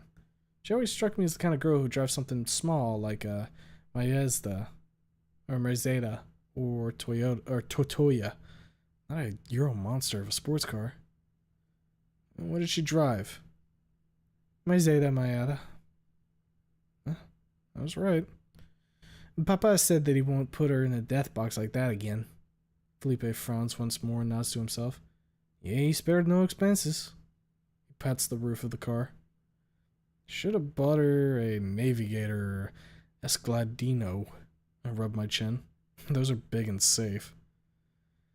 He glares at me as if I just said something retarded. Yeah, they're big and slow as ass, he grimaces. And they're shit cars anyway. Bueno para una madre futbolista. No para mi hermana. Madre futbolista. Guess it means soccer mom. Well, I suppose he does have a point. Rosa never struck me as that type, nor a type that would drive a monster such as this. I glance at Rosa, who's now saying many goodbyes to Stella, with a lot of laughter and assurances they'll meet soon. What do you mean? Philippe smirks, then leans forward, resting his elbow on the roof of the car. You never drove in a car with her? His smirk widens into a full-on wicked smile. It sounds more like a statement than a question. I don't like that smile. No. I look to the left, then to the right, a bit perplexed. Why? He chuckles. His eyes move from me to Rosa, then back to me. He whips out his cigs with another chuckle. Yossi. He puts one in his mouth. Rosa, hey! Hey! He waves to her. Rosa drops the phone in her bag and turns to him with an arched brow. Go easy on him, he nods at me. Papa lo quiero vivo. I really don't like the sound of that last sentence, and I don't think knowing what it means would make it any better. She rolls her eyes and walks over to us. She sticks her tongue out at her brother and swipes a cigarette out of his snout. He blinks and glares at her. No fumes aquí. She tosses the cigarette aside. Hang on, get in. She takes the car keys out of her bag and clicks the car alarm button. Por supuesto, princesa. Felipe scoffs and gives a shallow, mocking bow. Algo más? I open the door and peek in. Man, this car is much bigger on the inside than it seems. It's a whole living room in here. No. Rosa, getting into the driver's seat, stops me from looking around the spacious interior of her automobile. What are you waiting for? She nods at the seat next to her. Get in. Right, sorry. I hop into the car. Huh. Those seats are quite comfortable, if a little too big for me. I buckle up and look at her. So, where are we going? We're picking up Stella first, then we'll go to the mall. She puts the key into the ignition and starts the engine. The machine stirs to life. God damn, that's a mean fucking sound.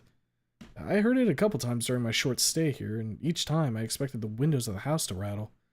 The closest thing I could compare it to was the purr of a saber-toothed tiger mixed with an avalanche. Philippe waves at us as Rosa drives out of the garage. Soon we're on the road. So, she glances at me. You didn't actually plan this hangout, did you? I shake my head. Idiota, she mutters under her breath. Well, we'll think of something. Why do you want to hang out with her, though? I thought you didn't like her. I don't answer. Instead, I rest my elbow on the door and watch the hills whiz by for a time. She doesn't say anything, concentrating on the road. The purr of the engine fills the silence nicely, giving enough ambience for me to collect my thoughts. Why do I want to hang out with Trish? I don't know, it just sort of happened. I finally overcome the infirmity and turned to Rosa. She texted and called me today, Rosa, at 3 a.m. She sounded really fucking lonely and sad. I rub my mouth. She nods, only tossing me a short glance. I look at the road signs. We're approaching the freeway. The amount of cars on the road grows rapidly, which forces her to slow down. Soon, we're moving at a snail's pace. She was happy when I asked if she wanted to hang out and shit, you know? I pick up from where I left off. Like, she sounded genuinely happy. Last time I saw her so happy was the concert at Moe's, which I ruined. No, stop, don't concentrate on the bad shit. A long-ass time ago. I drum on the seat. She murmurs something. She doesn't say a thing until we enter the freeway, but I notice a small smile on her face and a gleam in her eye. You did good, Anon, she finally says. Trisha was extremely sad. You have no idea. She sighs. I tried my best to help her with that, but there's a lot to do on the farm, not to mention finals at school. Her expression sours. No, Rosa, no beating yourself up over this. I reach out and gently pat her shoulder. She looks at me. She told me about that. I was at the hospital. She really appreciates all the time you spent with her. She smiles, nods, and concentrates on the road again. We soon leave the freeway and enter Volcadero proper, and not too long after, enter one of the districts dominated by apartment complexes. This place kind of looks like Skin Row, though there are no homeless people in the street, and no graffiti, and no drug dealers, and I don't feel the need to have my knife at the ready. Just a nice little housing area. There are even trees on the sidewalk. Rosa parks the car on the curb and whips out her phone. Hey, Stella, we're here. Coming. Rosa hangs up. Very soon, Stella emerges from one of the doors and strolls over to the car. She peeks in through the window and gives me a little wave. She's wearing a baggy white and blue shirt today, along with a pair of knee-length shorts. Anon, get out of your seat. Stella needs to get in. I frown, but I do as she says. The moment I open the door, I'm hit by the concentrated heat wave of midsummer afternoon. Such a shocker after the pleasantly air-conditioned inside of the car that it takes me a solid moment to stumble outside. Holy shit, it's much worse downtown than it is in the hills. It's actually making me a little dizzy. I did go on walks to the city with Fang, but that was spring, nothing like this goddamn oven of a summer. I rest my hand on the roof of the car, trying not to black out from the blazing heat. Before I know it, my brow is wet, my shirt is wet, and the soreness resulting from shoveling horse shit all morning is really starting to kick in. Goddamn coastal weather. I wipe my brow, watching Stella move and fold the front seat forward. She slips onto the seat and in the back, then pulls the seat back and unfolds it. I stumble back into the car and slam the door shut. Hey, careful! Rosa swats my arm. Sorry. I stammer out, still lightheaded from the heat. After Jesus on a cross, it must be at least 86 degrees out there. Rosa gives me a worried look. She reaches into her bag and gives me a bottle of water, which I gratefully accept and start chugging. She snorts and starts the car, then enters the traffic. Not long after, we find ourselves on the freeway again. I managed to get my dizziness under control thanks to both the AC of the car and the water. Traffic isn't as bad as I expected. Remember my first ride through from the hospital. This part of the freeway is mostly empty, actually. So, we're meeting up with Trish, right? Stella sticks her head out from the back seat. Yeah, I drop the bottle into the cup holder. I have no idea what we'll be doing with her, though. Rosa snorts, which makes her sound scarily similar to her dad. She glares at me as if I just said something incredibly mean. What we'll be doing, Chico? She wags her finger at me. I thought you were just giving me a lift. I scratch my head. Weren't you going to be shopping with Stella? Since you don't have anything planned, I'll have to take charge. She shakes her head. Trish could use more company. She looks back at Stella. Right? Stella nods with a wide, happy smile. Yeah, she turns to me. Don't worry, Anon. It'll be fun. I rub my mouth and nod, musing. There are certainly worse ways of spending your afternoon than to do it with these two. For example, spending alone with Trish. Fuck, now that I think about it, if I did go alone, it would be incredibly fucking awkward. What would I even say to her? Just do small talk until it's time for us to go separate ways? Fuck, that sounds like real torture. Not to mention the can of verbal whoop-ass I'd be fighting myself not to unleash on her.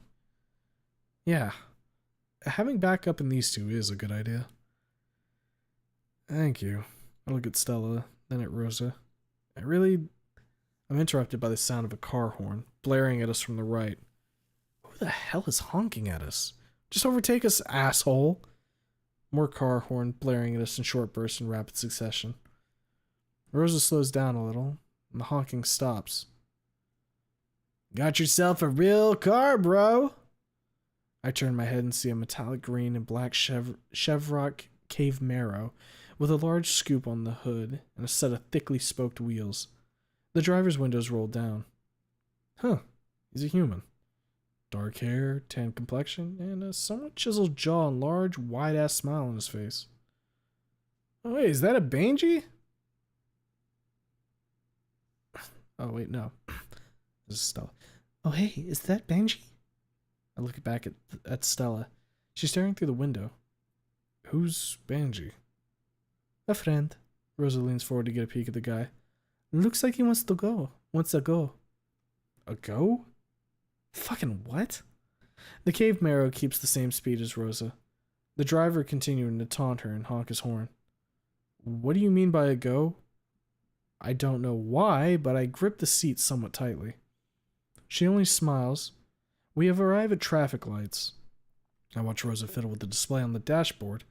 My heart jumps when I see the words sports mode pop up on the screen.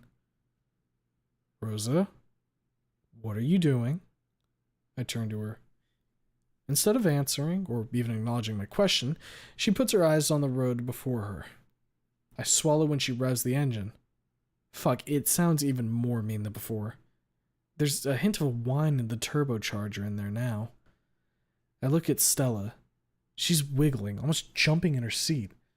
She looks at her friend with wide open, gleaming eyes and a wide, excited smile. Rose, on the other hand, has both hands firmly planted on the steering wheel. Her eyes are narrowed and glued to the road. A quick glance to the left shows me that Benji understood and accepted the challenge. He's revving the engine, eyes on the road just like Rosa. Rosa, you know you don't have to, do what you want to do? Hush, Stella peeks in from behind. Fuck. I'm gonna die, aren't I? I helplessly watch the light change, from red to yellow. I turn to Rosa with a plea in my eyes, silently begging her to rethink what she's about to do. She notices nothing of this, though, having put the whole of her attention on the road before her instead. Thank Raptor Jesus, Buddha, and any other deity that may be listening. The road is nearly empty on this part of the highway, at least. The light turns green. Rosa slams the gas pedal and the engine roars. I always thought the phrase, acceleration squashes you into your seat, was simply a flowery expression. It isn't. It really isn't. The moment Rosa slammed the gas, I felt my stomach fly to the back of my torso and compress itself against my spine.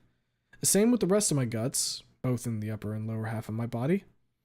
I look at the speedometer. 60, 80, 100, 120, 150. For those maybe 10 seconds, I couldn't move, sitting as still as a log of wood, face pale and tingly, blood rumbling in my head. Through this rumbling, I could hear Stella's squeal of excitement and pleas to go faster. Let me tell you, those 10 seconds, they felt like decades. Hell, like centuries. No, like a whole fucking eternity. The streetlights literally became a blur as they whizzed past, and each time I saw one coming up, I imagined us swerving into them and ending up as a crumpled wreck. Finally, though, the race, or rather the nightmare, is over. I can move, think, and breathe again. I don't think I breathed once over the duration of this dumbass challenge. What the hell, Rosa? I shout, staring at her with eyes wide, so wide that they nearly pop out of my skull. Are you mad? She only laughs in response, staring at me with a gleam of exacerbation on her face. She's grinning. That was fun. Come on, Chico. She bumps my arm with her fist. Ouch. Who the hell taught you how to drive like that? I rub my arm. Hell, now I know why your previous car was wrecked. She shrugs. She does deflate a bit, though. Some of her excitement gone. I was T-boned while crossing an intersection. She narrows her eyes. I never drive fast until I know it's safe. She leans towards me. Do you think I'm some speed freak, Chico? I don't get to answer, as the familiar car horn interrupts me once again. I fall into the seat then, choosing instead to digest what just happened. Rosa ignores it until the next exit, which she takes. She then rolls into a parking lot near a convenience store, where she waits for her arrival. He appears shortly after she turns off the engine. He parks on the driver's side of Rosa's car. As he drives in front of us, I notice a sticker on the side of the scoop. An open mouth with sharp teeth, biting down on something written within. Road beasts. Some kind of street gang? Rosa seems to know this guy. She mixed him with some shady shit? Nice driving, Benji shouts. You won fair and square. Show your face, hombre. Rosa grins and rolls down the window. She leans over to look at him. Has vuelto a perder, Benji? Wepa, Es la pequeña Rosa. He laughs. Hey, Stella.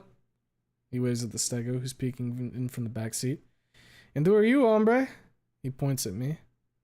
Anon. Rosa's friend. I look back at him. And you? Benji. He looks at me from head to foot, as much as the car window allows him to. New boy, Rosa? Where's Reed? Rosa narrows her eyes. He's not my boyfriend, imbecile. She bursts out, shaking her fist at him. Calmete, Rosa. He raises his hand. Tough Felipe Esmeralda is still waiting for him to fix that turbocharger. Rosa shrugs. I'm not your messenger. She sticks her tongue out at him. Call him. Benji smirks. He gives me a prolonged look and leans towards us. Be careful with her, hombre. He points at Rosa. Chica likes going fast. Yeah, I know. Thanks. I give him a thumbs up. He nods, gives Rosa a wave, then drives off.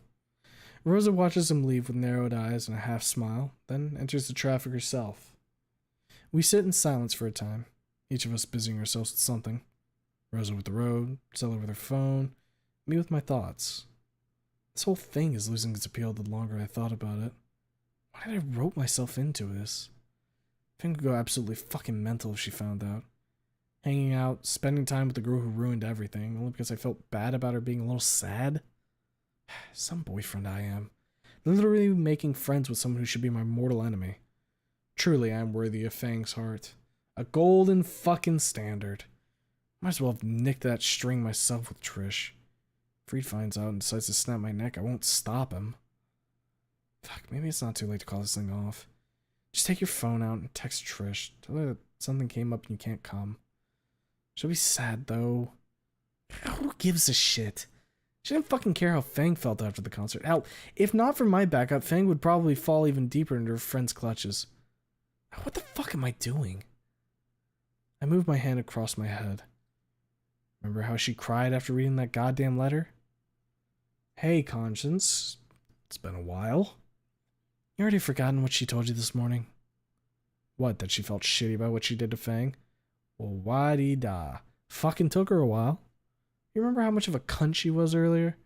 She made Fang do what she did not want to do. She fucking manipulated her. Hell, she was worse than Naomi. She's trying to make amends. Yeah, after Reed dropped her as a friend. Amends. She just switched her sights from Reed to me. Wonder if she'll try some shit now with me. Hell, maybe she'll try to make me her errand boy like she did with Reed. You won't know until you fucking try. Didn't you feel better after calming her down in the morning? That was different, Conscience. She was crying and shit. I wasn't making friends with her. She will not be my fucking friend. Hell, she never was. Remember how we butted heads? She was so fucking smug and satisfied with herself after she made me leave Fang with her at that fucking museum. And yet, you extended the olive branch. That's a cheesy way of putting it. I guess you're somewhat right. But it just happened. I wasn't planning it. Well, you're in the parking lot already. Too late to back out, little man. Want to face it now, whether you like it or not. I look around. Fuck. We indeed are in the parking lot. Rose is pulling up in a parking spot as I snap out of the conversation with myself. Great. Fan-fucking-tastic. I truly can't wait to see the trigger. I think Rose and Stella are with me. God fucking damn it. I'd probably go with Trish at the first occasion. Anon, is everything okay? I twitch. Rose's hand is resting on mine. She's looking at me with worry in her eyes. I sigh and rub my dome. I hesitate. I don't know if it's such a good idea, Rosa. You know what Trish did. What would Fang say about me spending time with her? I put my hand to my eyes and sigh heavily. Rosa pats my hand. Fang still loves you despite all that happened, doesn't she? I start and let my hand fall from my face. I look at her. Does she know about the letter? Oh God, what if she read it? No, that's impossible. It's hidden deep in the manga pile. God damn it, stop being so paranoid. Yes. I touch the necklace through the shirt. Yes. Yes, she does. If she can forgive you for what you did, then she can forgive Trish for what she did, right? Rosa squeezes my hand. And Reed told us about the call you got from her. Stella chimes in. Wait. Excuse me, what did you just say? I slowly turned to Stella. We know about the call you got from Fang. Rosa pats my hand, bringing my attention back to her. It's obvious from it that she doesn't hold a grudge for your faults. I wait for her to continue. Maybe for her to mention the voicemail Reed got. But she doesn't say anything more. She only looks at me, and quite expectantly at that. Fuck. I sigh, letting go of Fang's necklace.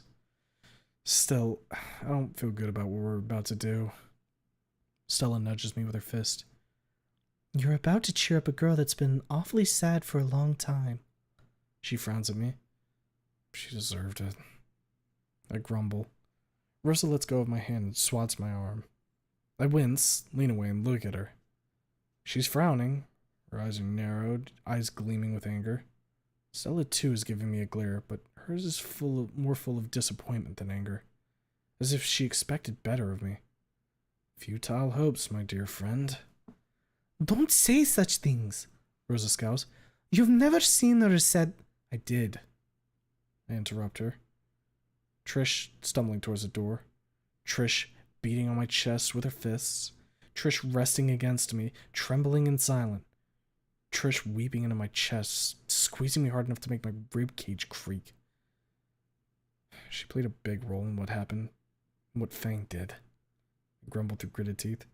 And what, we're just supposed to look past that? Rosa gives an annoyed snort. She yanks the keys out of the ignition and turns to me. She clearly regrets what she did. You hadn't talked with her enough to understand that.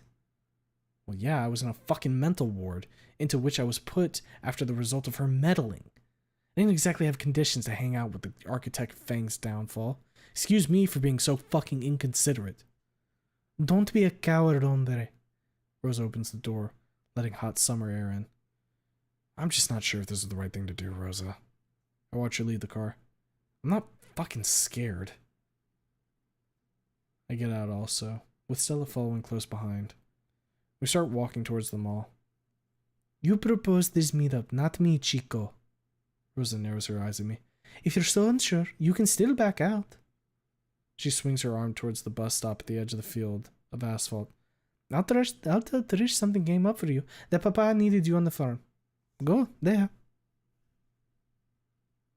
I stop. I saw her angry, but never so annoyed. Stella's looking at me in a very similar manner. What did I do this time? You're acting like a child, that's what. Rosa rounds up on me. Make up your mind already, hombre. She grabs the bridge of her snout. Do you want to meet with her or not? Do I? Fuck, that's a good question. On one hand, I did feel good to hear Trish so happy and excited. And now that I think about it, she really wanted to visit me in the ward. She regrets what she did and wants to make up for it. She's at the end of her rope and needs someone to pull her up. On the other hand, though, she did cause all this shit. Fang's snapping, the shooting, all those deaths. Yeah, I contributed, but if she didn't get her retarded idea, none of this would even be a possibility. She's one of the people who made Fang into a monster. She deserves her current state. But then, I gave Fang the final push and got my second chance. Does she deserve the same? After what feels like an eternity, these two trains of thought racing against one another, I decide. Let's go. I whip out my phone. Whatever happens, happens. I open the message app. Alright. Rosa sighs, relaxing somewhat. We're at the parking lot. I text Trish. Where are you? In the lobby, she replies. I'll wait by the door. Okay. We head for the main entrance. Trish waves at us through the glass wall. She's smiling, widely. Her eyes glimmer with excitement. I reach up and touch the necklace. Fuck, my heart. Why does it hurt so much? Fang, Reed, Please don't hate me for this. I swear this isn't the start of a friendship with her. We enter the lobby. Hey! Trish waves at us. Took you long enough. Terrific gems, Rosa explains, shooting me a quick sidelong glare. Trish turns to me and raises a hand in greeting. Hey, Trish. Hey, Anon. Huh? No slurs? What the hell's going on with her? Oh god, I really hope she didn't actually switch her loyalties to me so quickly after Reed cut her off. That doesn't bode well for the stability of whatever this relationship will be. Not friendship. We are not, no, will never ever be friends. That is set in stone. Oh wait, she's coming up to me. She's looking up at me now. Oh god, is she gonna hug me? I just want to thank you, she mutters, glancing at Rosa and Stella. The two are already deep in conversation that's a bit too loud to be genuine. We're not friends, Trish, I mutter. Remember that. I know, she slowly nods. I fucked up hard. Really fucking hard. I let Fang down, I let Reed down. She sighs and rubs her arm, looking down. Fuck, as much as I hate to admit it, I let you down as well, Skinny. Thank fuck. It's starting to feel really weird, her speaking to me without the occasional slur tossed in. I want to thank you for this, she pauses. This meat. She looks me in the eyes. I really fucking appreciate it, Anon. No tears. No sniffling. No sad faces. No teary-eyed bullshit. Just honest tone. Honest look. Fuck, maybe she really is sorry for what she did. No, be careful. She's on the same level of manipulation mastery as Naomi. No, scratch that, she's better at it. Be careful with her. Treat her like a bottle of nitroglycerin. Glad to hear that. Look down at her. I clear my throat. So, anything you want to do in particular, Trish? I ask out loud. The conversation between the two girls stops immediately. They turn their attention to us, more specifically to me. Trish doesn't say anything, just looks at me too. Well, they have a cinema in this mall. She shrugs. We could go and see a movie or some shit. Oh, great. Starts to sound like a date already. We're not doing that, no sir, nuh-uh, think. Rosa and Stella wanted to go shopping, right? Let's do that. Yeah, I'll buy some manga for Wendy. Maybe later. I kind of wanted to go shopping. I look back at the two. Wanted to buy some manga for a friend, you know. Trish smirks. More like porn for yourself? Takes a lot of self-control and force of will not to scream at her to shut the fuck up. Been enjoying each other's company for maybe 10 minutes. She's already falling on the bad habit of jabbing at me with Trish brand of shitty smugness. No, calm down. It was just a joke. Just a joke. She must have joked like that with Reed when they were friends, before it all went to shit. Because of her. Stop. No. Stop. You're riling yourself up. Just be calm. Act like a normal fucking person. Nah, it's just manga for now. I grin, seeing her blush slightly. Stella gives a little eep. Oh, that's great. I'll help you pick something, Anon. We start walking. Rosa and Stella quickly overtake us. Soon they're deep in conversation. That leaves me alone with the leaping lizard. She doesn't seem to be in the mood for chit-chat herself. She already has her phone out. I peek. Of course she's browsing Twinkler. Didn't expect anything else. Fuck, it's awkward, just walking in silence. Kept out of conversation between Rosa and Stella. Did they do that on purpose? Probably. Forced me and Trish to break the ice and all that shit. Alright. I started it, may as well keep it going. So, this book your dad bought you. She twitches and lifts her eyes from her phone. Is it any good? What's it called? For a very short moment, there's a look of confusion on her face. Then, when she realizes what I'm referring to, and I think remembering what we talked about in the morning, she brightens up. Her lips curl into a small, knowing smile. The World of Arthropods, she pronounces the book's title with great solemnity. And yeah, it's alright. Not as good as my old books, but it's fine. It's my turn to arch my brow. She has prior experience with this shit? Never would have thought. Your old books. She nods. When I was a kid, I loved bugs, you know? She smiles at the memory. They're cool and fascinating. I even had a bug collection. A fucking what? Huh, I guess her getting a caterpillar pet is not out of the realm of possibility then. Though I have to admit, I still can't imagine Trish pursuing a bug display case, or perusing a bug display case with gleaming eyes of a fascinated child. Mom threw it all out after the divorce, though. Trish's face and tone sours. Stupid bitch. She said that they were gross and unfit for a young lady. She scoffs. As if that old trigger bitch knew a thing about being a lady. That's not very nice of her. I rub my chin. No shit. Trish scowls. Mom wants me to be a hairdresser. Can you fucking imagine? The viciousness with which she says that tells me all I need to know about what she thinks of that idea. As much as I don't like Trish, I agree that her mom's idea is absolutely retarded. A hairdresser. What's next?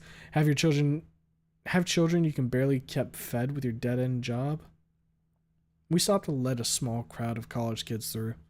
Stella looks at us over her shoulder and points towards some store at the far end of this part of the mall. I look over. The upper portion of the text of the entrance is written in kanji.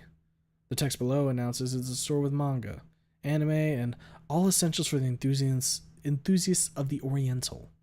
Finally, a store for me. You'll love it, Anon. They have everything. She's literally starry-eyed. I give her a wide smile, a nod, and thumbs up. She turns back to Rosa, with whom she engages in a discussion about their individual plans for the summer. What do you want to do in life, then? I look at Trish. She snorts. I wanted to go pro with Vern drama. You found an interesting way of going about that, I mutter out before thinking. She stops. She turns to me. Even in the hubbub of the mall, I can hear her knuckles popping as she clenches her fists. Her jaw is set. Fuck, she's getting teary-eyed. Fuck. Idiot. Now you fucked up. Can't you stop being retarded for 2 seconds? Do you think I don't regret what I did? She grabs my shirt on the chest and pulls me down to her face level. Do you think I enjoy thinking about what I did? That I like replaying that fucking night over in my head? Over and over like a broken record? I grab her fist and look her in the eyes. She's not crying. At least not yet. That's not what I meant. Yeah, right. She softly shoves me away, making me stumble a step or two. I know what you and Reed think of me. She turns and starts following Rosa and Stella. I go after her, quickly catching up. The other two are still deep in conversation. Trish nudges my shoulder with her fist. I look at her. She's glaring at me, eyes wide open and dewy. Do you think I'm some scheming fucking monster like Naomi was? She mumbles. I want to tell her that she's right. That she's worse than Naomi. Much worse. That she deserves all the bad shit coming her way. All that resulting from her meddling. To get into a fight with her, maybe into a screaming match. But I didn't come here to do that. I didn't come here to tear her down. I need to be better than her. She's still a shitty person, even if I feel bad for her. She's at the end of her rope. I must pull her up. Not cut off the bit she's holding on to. Can I be honest with you? I look her in the eyes. That would be a first for you. She scoffs, crossing her arms. But go ahead. What you said's partially true. Reed thinks you're a monster. She cringes and cowers when she hears that. She turns her head away and mumbles to herself, half angry, half sad, rubbing her eyes with her sleeve. When she looks back at me, she's more composed. Her eyes are still wet, though. And you? I hesitate. Only for a moment, though. I already know what I want to say. I used to think that. Now, I look at her, from head to foot. Yellow hoodie, sweatpants, Yeezys, her usual attire. phone still out, clenched in her hand, resting against her thigh. Her tail swaying slowly like a pendulum. Tears in her eyes, a mix of anger and contempt on her face. I honestly don't know what to think of you, Trish. I squeeze the back of my neck. On one hand, I fucking hate you for what you did. She scoffs, snorts, and turns her head away from me with a short, stiff nod and a lot of grumbling. On the other hand, I feel bad for you. She freezes and misses a step. Her head swings right back around. She's staring at me with wide open eyes, surprise plainly written on her face. When you read the letter from Fang, I wanted to fucking murder you. I moved my hand across my face. But seeing how fucking sad it made you, I don't know. I wanted to comfort you. I still hated you, and yet something told me to not let you go. She keeps listening, not saying anything, not taking her eyes off me for a millisecond. We've fallen quite a distance behind Rosa and Stella, but they don't seem to have noticed yet. Or they know and are letting the events take their course. Let the kids figure it out. And then later, after they put me in the ward, I kept talking. I don't know. They kept telling me to have compassion, to learn to forgive and shit. I rubbed my eyes, keep my hand to my face for a moment, and then let it fall. My doctor keeps telling me that I need to get over this pain. And that forgiveness is a good way of doing that, but I hesitate. I don't know. I don't fucking know if I can forgive you, Trish. She's silent for a long time. I look over to where Rose and Stella are supposed to be, but they're gone. Lost in the crowd. Fuck it. That store is not too far away. They can wait for us. It's more important, I think. I look back at her. She's tugging on the string of her hood, staring at the floor with an expression I can't quite put my finger on. Is it anger? Sadness? Despondency? Sense of guilt? Maybe all four, maybe none. You want me to apologize? She finally looks up with a slight frown, and that expression still lingering on her face. I put my hand in my pocket, hang my head for a second, and close my eyes with a short sigh. I lift my head, and after a moment, look her in the eyes. I don't fucking know what I want from you, Trish. I shrug. But an apology is a start, I guess. She swallows, then looks at her shoes, then looks up at me again, jaw set, brows furrowed. She half turns away from me, grips her phone tighter, steals a short look at me. The soles of her shoes squeak as she shifts her feet on the floor. At last, she turns to me. She's calm, composed. I apologize, Anon, she says in a slightly trembling voice. I apologize for being such a mean, petty bitch throughout the entire semester. She swallows hard and loud. I apologize for... Her voice falters for a second, but she clenches her fist and regains control over it. I apologize for what I did to Fang. I apologize for everything I did to her. I feel something deep inside my chest. It's not warmth, nor happiness, nor is it satisfaction with having brought the trigger to heel.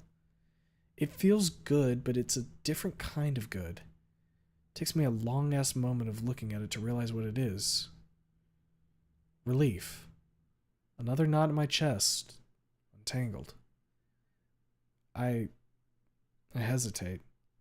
I swallow, squeeze the tip of my chin and lower my head a little, then lift it to look at her. She's standing completely still. Her hands rest by her sides. Her tail stopped moving. It's resting loosely against her legs. Her eyes drill into my face. Her whole person is one silent scream. A plea. A beg for an answer. Any answer. I accept your apology. I extend my hand. She looks at it as if she's seeing it for the first time in her life. She then looks me in the eyes. Fuck, I'm having deja vu here. Thank you. She swallows wetly and takes my hand. Thank you. She squeezes it hard and shakes it violently. Thank you. She lets go of me and wipes her eyes with the cuff of her sleeve.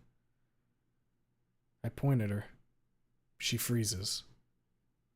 I give you one chance, I say to her.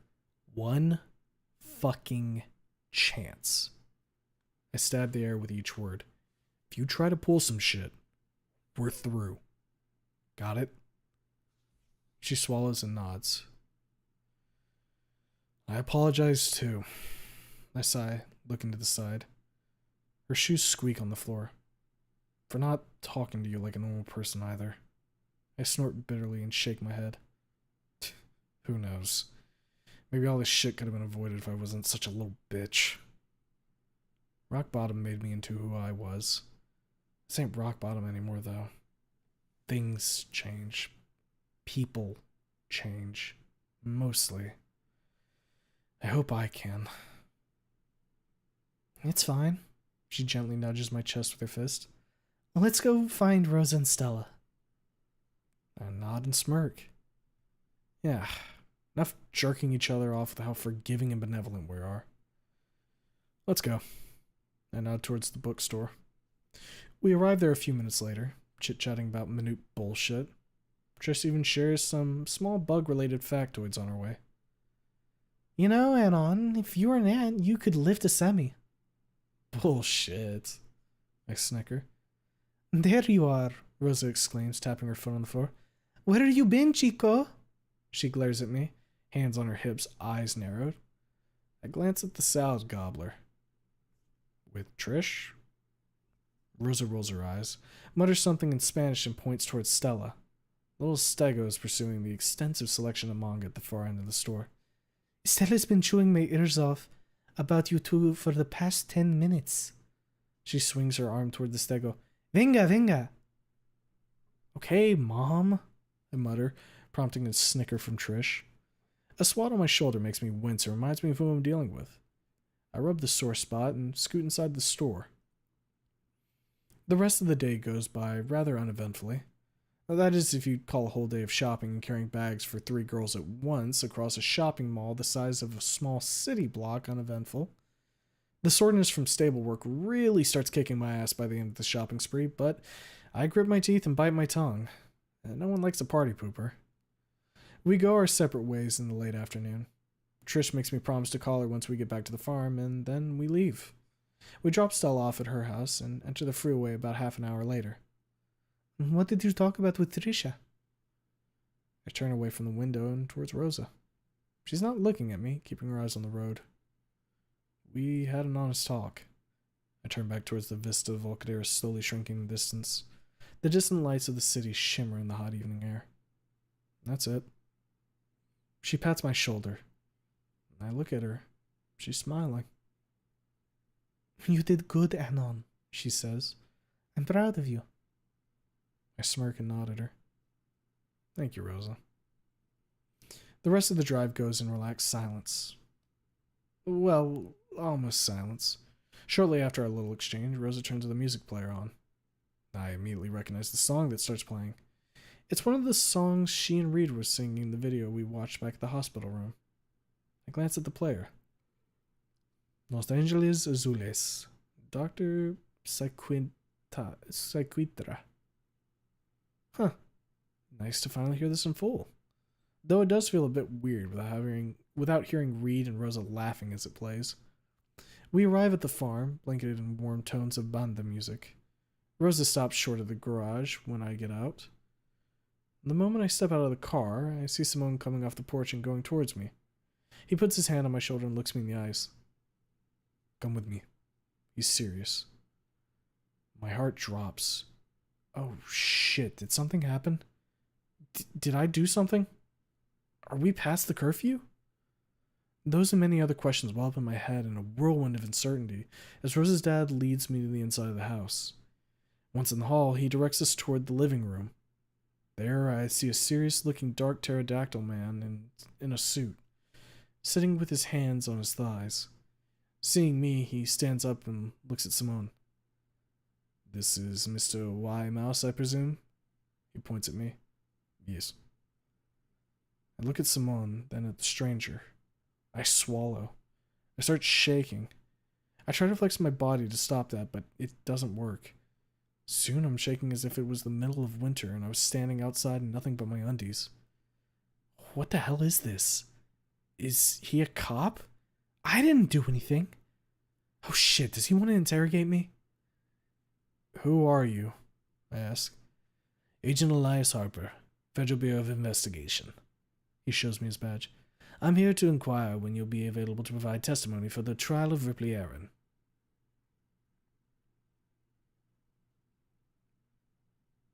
End of chapter 13. Ruh-roh.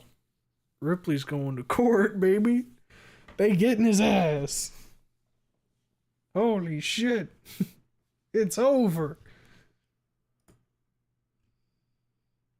Oh no, the bugs. No pet bugs cease. E1 is truly the GVH timeline. Everyone dies from highly accelerated objects. Mercavides sounds like an Israeli Mercedes. Maybe I'm too deep in the War Thunder brain rot. Navigator, buy me that right now! Eurobeat when she was driving, yep. Snoot Trish was a previous bug lover. It's crazy lore. E1 trash, E4 trash is the opposite. Oh man. My fucking hair. I'm on live chat, right? Yeah, we're good. I like to think Rose is like Benson from that one episode of Regular Show where it goes, fix it, fix it. Oh man, I need to fucking... I need to go back and watch Regular Show in its entirety. That was a good ass show. I remember only catching bits and pieces. And the plot thickens once more, and feds nonetheless. Ripley about to get ripped. Yeah, a little bit. Ripley CBT incoming. They're gonna fucking destroy old Rip, aren't they?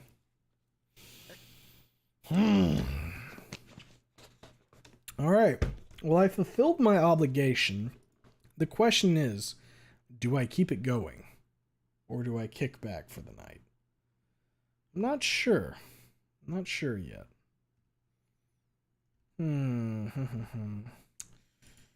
See, that one took about hour 20. I figure it would probably be another hour 20. Ugh.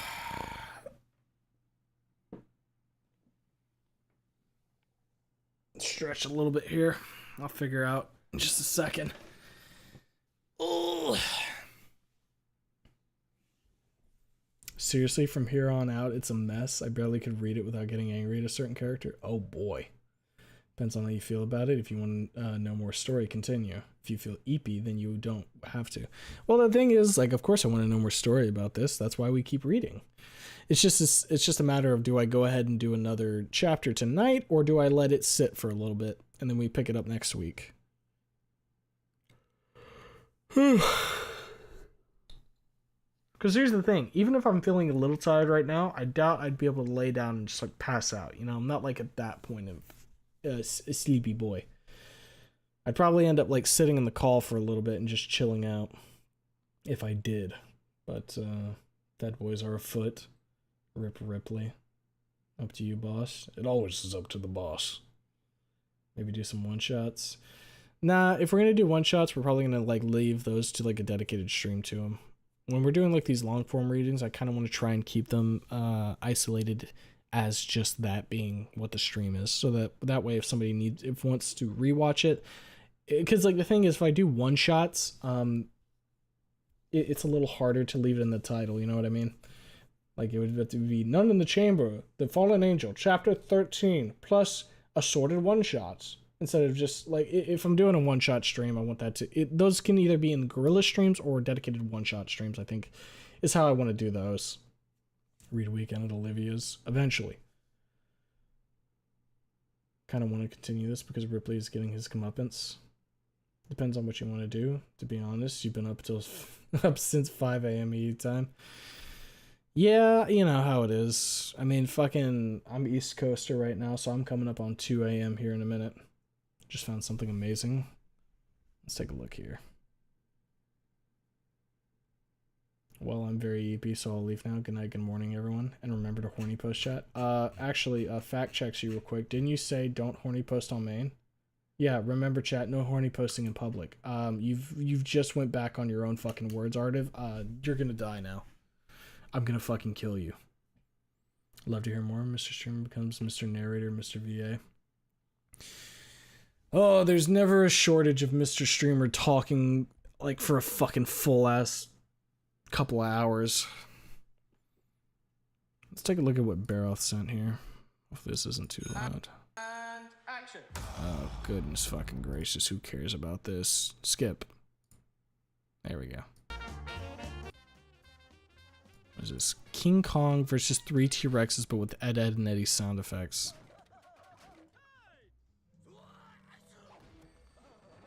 You know, Ed, Ed, and Eddie sound effects really were goated.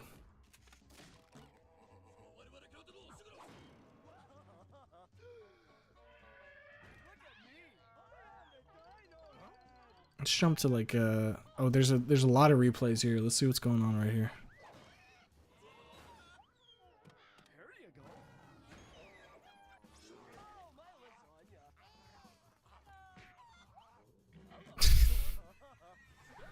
This is goofy.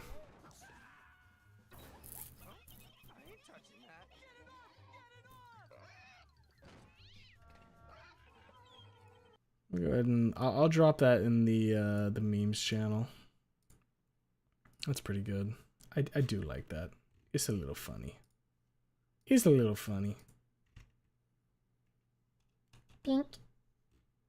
Oh, what the fuck is this? Is this a TF2 meme? Oh my god. I don't want to watch that one.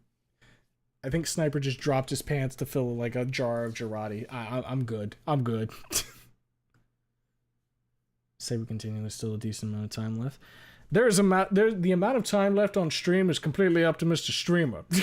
I could fucking go to. Well, I already said I wouldn't be able to go to sleep right now. I could end the stream right now. We could have a short fucking 2-hour, 20-minute stream. But I think I'll try and give you guys another chapter. Because, I mean, we aren't going to be live tomorrow, more than likely. Those are usually the watch night days, unless I need to pivot. So, you'll get another chapter tonight. Then Wednesday, I'll probably be playing some disco. And then Thursday, Friday, we'll see. Maybe Friday's when I'll... Okay, I gotta think here, because people keep recommending things for community nights, and honestly, I want to, like, get through a lot of those and, like, get an idea of what's going on. Or like get an idea of like what games would make good for repeat community nights and whatnot. So last week we did Friday and Saturday as community nights. I don't know if we'll do that this week or if it'll just be remaining as Saturday as a community night, but it's something to consider. And then if I don't do it on like a community night thing on Friday, maybe that's when we'll try and do a first run of the community spotlight stuff.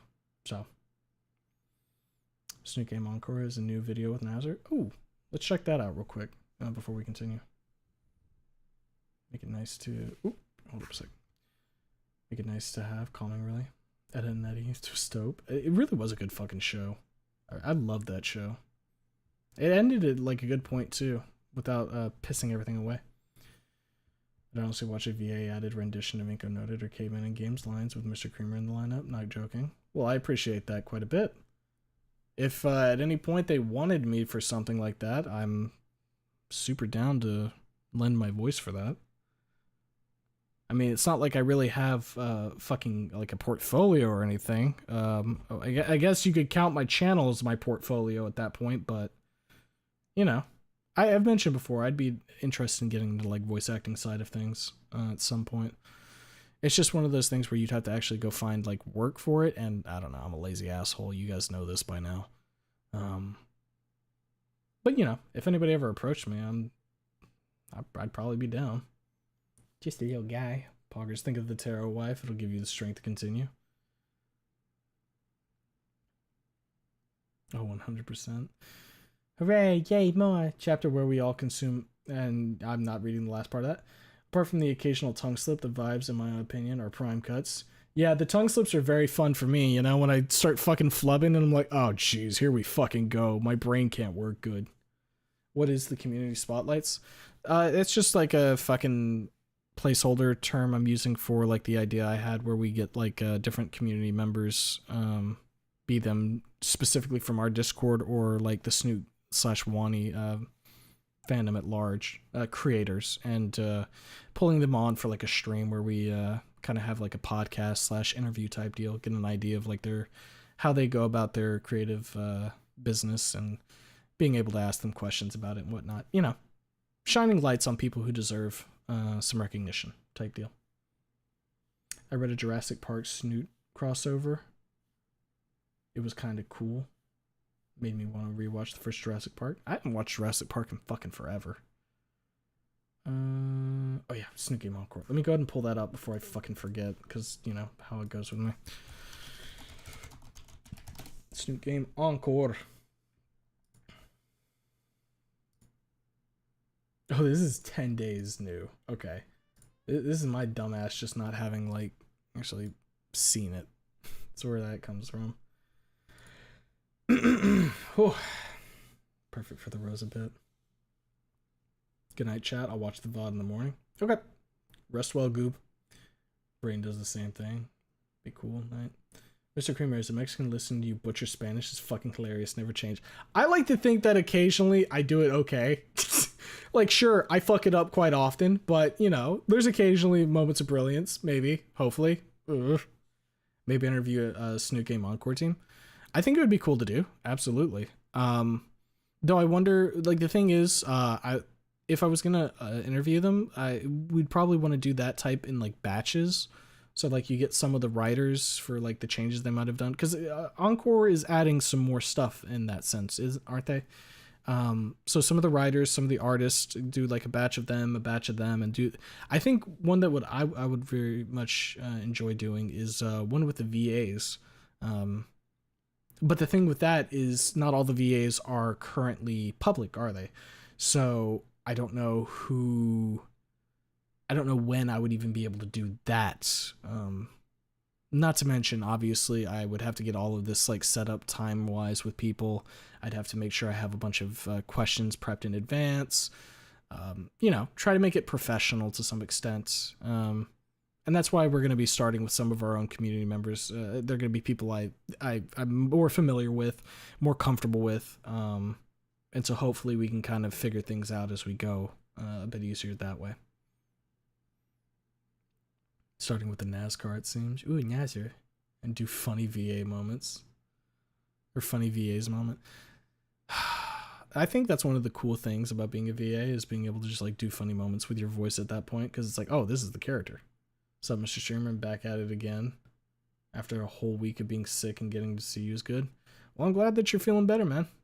I'm glad you can come see us read a little bit. I think right now, Trish, Reed, Nazar, and Naomi are public. Yeah, I think those are... Naomi was the most recent one. So we're still waiting on, like, Fang. Who else would we need to wait on? See, the question is how many characters are they going to show that with, right? Like, are they going to show, like, Carl Dusky's VA? Are they going to show... Spears' VA? Are they going to show Anon's VA?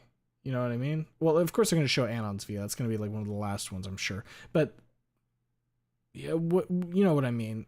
Like, how many of the announcements are they going to make beforehand? Before they release it, that is. I hope their artists they'll get some more training. The perspective in this is all wonky, not bad, but the steering is too small. I don't know much about that kind of shit. Me stupid. Anon, literally the main guy. Fang, Anon, Stella, and Rosa I'm looking forward to. That'd be cool. Imagine if you are let in for Rip or Mo. My sides are already in orbit thinking about it. It would be cool, but they already have the whole lineup for that. It would be something like maybe in a future project if they were interested, they could hit me up. Hey, maybe for Wani Encore, you know what I mean? No, that's probably like far down the line. What about Fang's VA and the YouTube short? Oh, was that shown already? My ass don't be paying attention, so. Our Cheeto Fingers boy. That boy be digging in the fucking goddamn Cheeto bag. Shorts. Mr. Jingo, can I go to the restroom? I dunno. Can you?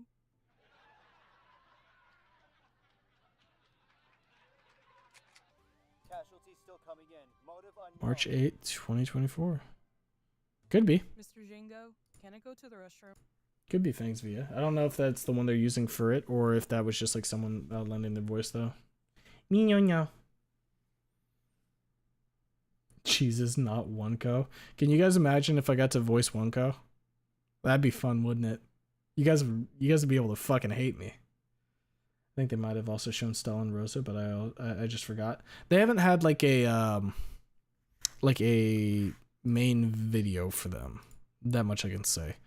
Yeah, the most recent one was Naomi. So we have, if I look through this, we've got Trish, we've got Reed, we've got Nazar, we've got Naomi.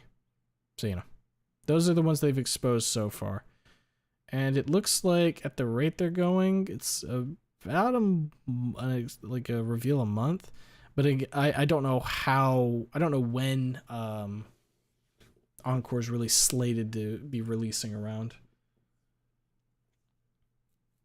I feel like Anon will stay silent. I feel like they would give him a voice. Why not, right? He's a character.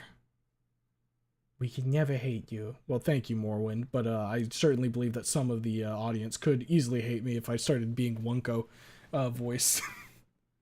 Spears 2, kinda? Right, with the Spears cancels the apocalypse. We get the dismissed.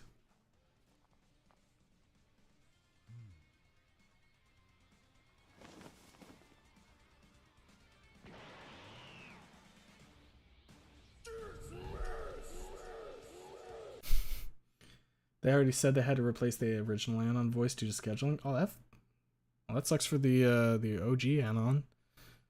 And this is where you guys figure out Mr. Streamer is the one they used to replace him. Gasp. Mr. Streamer's gonna be in Snoot Encore.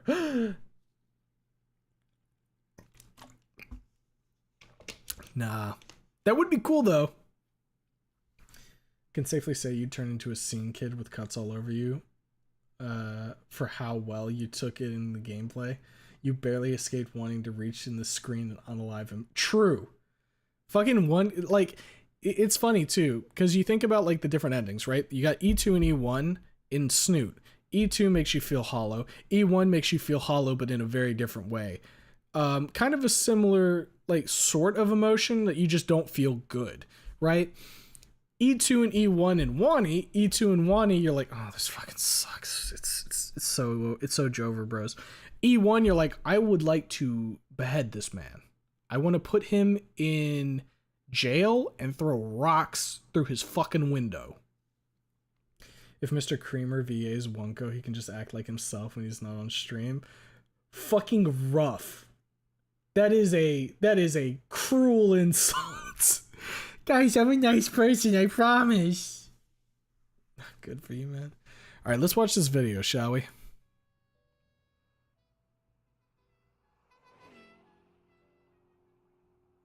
Are we about to get some Eurobeat? Hold up a sec. Let me turn this up. How loud is this gonna be? Okay, this is fine. Huh, that Prius just passed me. Yep, there it is.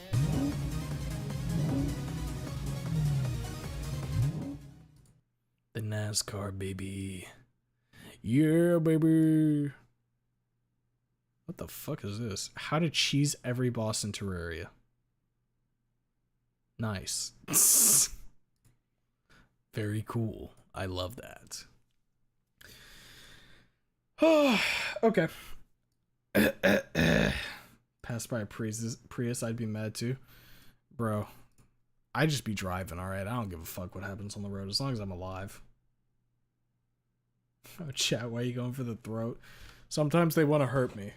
Morwin was like, we could never hate you. And then, like, fucking a couple messages later, it's like, Mr. Streamer, you're actually a piece of shit off screen. It's like, whoa, what the hell?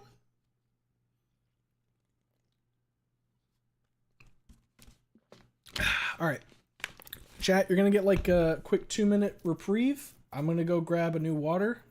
And once I get back, we'll start chapter 14 here. Time to expose Mr. Streamer. Nuh-uh. I don't have my apology ready yet. I'll go get it.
Okay, Mr. Streamer's back. Let's crack this open.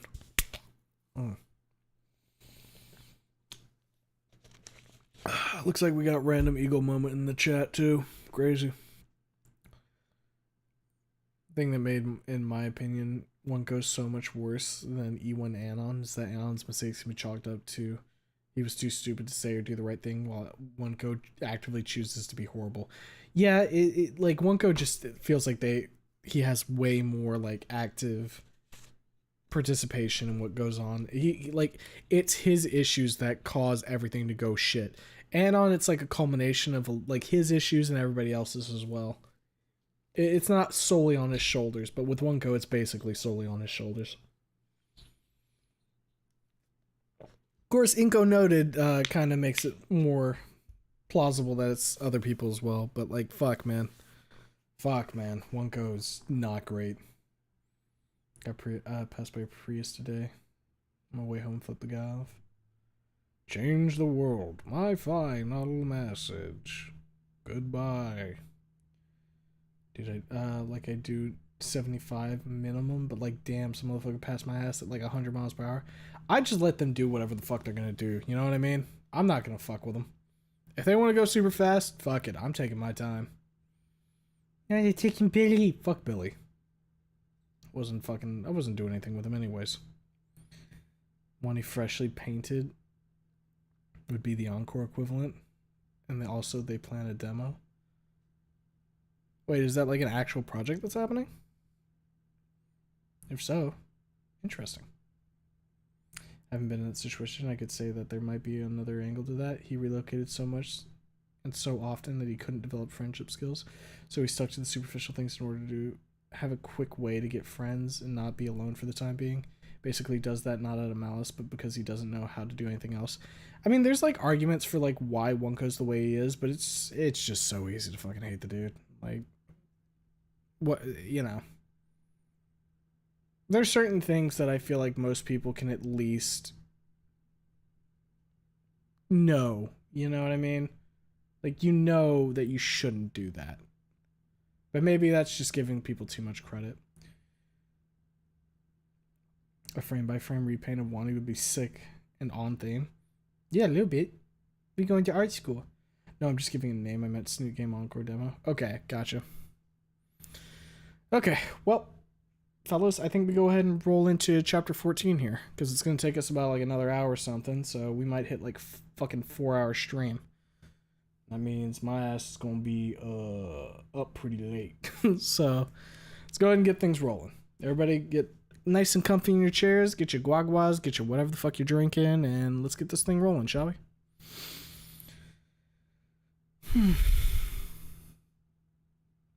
Chapter 14. Some things end, some things begin. How am I supposed to feel about the things I've done? I don't know if I should stay or turn around and run. I know that I hurt you, things will never be the same. The only love I ever knew, I threw it all away. I stand there for a moment, frozen to the floor. I stare at the badge as Elias tells me why he actually came here. I'm trying to read it, but my brain refuses to cooperate. I want to ask him something, but what, though? The same surprise and shock that makes me illiterate grip me by the throat so tightly that instead of words, a hoarse, stifled sigh escapes my lips. I swallow, partially the wet in my throat, partially to force it open wide enough for words to come through. This helps me greatly to shake off the initial shock and finally allows me to say something. Trial of Ripley Aaron? I look from the badge to its holder. Elias puts the badge away and nods. He points at the couch onto which we both sit. After a short glance at Simone's direction, Rosa's father hadn't moved an inch since he led me in here. He turns to me. He puts his hands in his pockets, leans his back against the backrest of the couch, and stares at the ceiling for a couple of seconds before sitting up. Yes, Ripley Aaron will be tried. Do you know what he will be tried for? He looks at me without turning his head. I scratch my head. Does it have something to do with me? He snorts. A small, crooked smile bends his lips upward, then disappears as quickly as it appeared. Bright lad, he mutters. Yes, it has something to do with you. He then turns his head towards me. You see, when Ripley Aaron became involved in the case, as is the investigation, that was a serious violation of the police protocol. Glenn mentioned something about this. I kept my mouth shut at the first time he violated the protocol because I know this isn't a goddamn kindergarten. Elias keeps talking, not noticing the realization on my face. For that alone, he'd be severely reprimanded and probably even demoted. The real fun, if you can call it that, begins when he started tampering with you. Tampering? I frown. Yeah. You see, what Aaron Ripley did to you, it was under our investigation for the past month, is called witness tampering, Elias explains, scratching his cheek. Or what is a cheek for someone with a snout? It's a complex subject, so I'll put it very simply to save us both time. He messed with an important witness in a court case. That is a federal crime.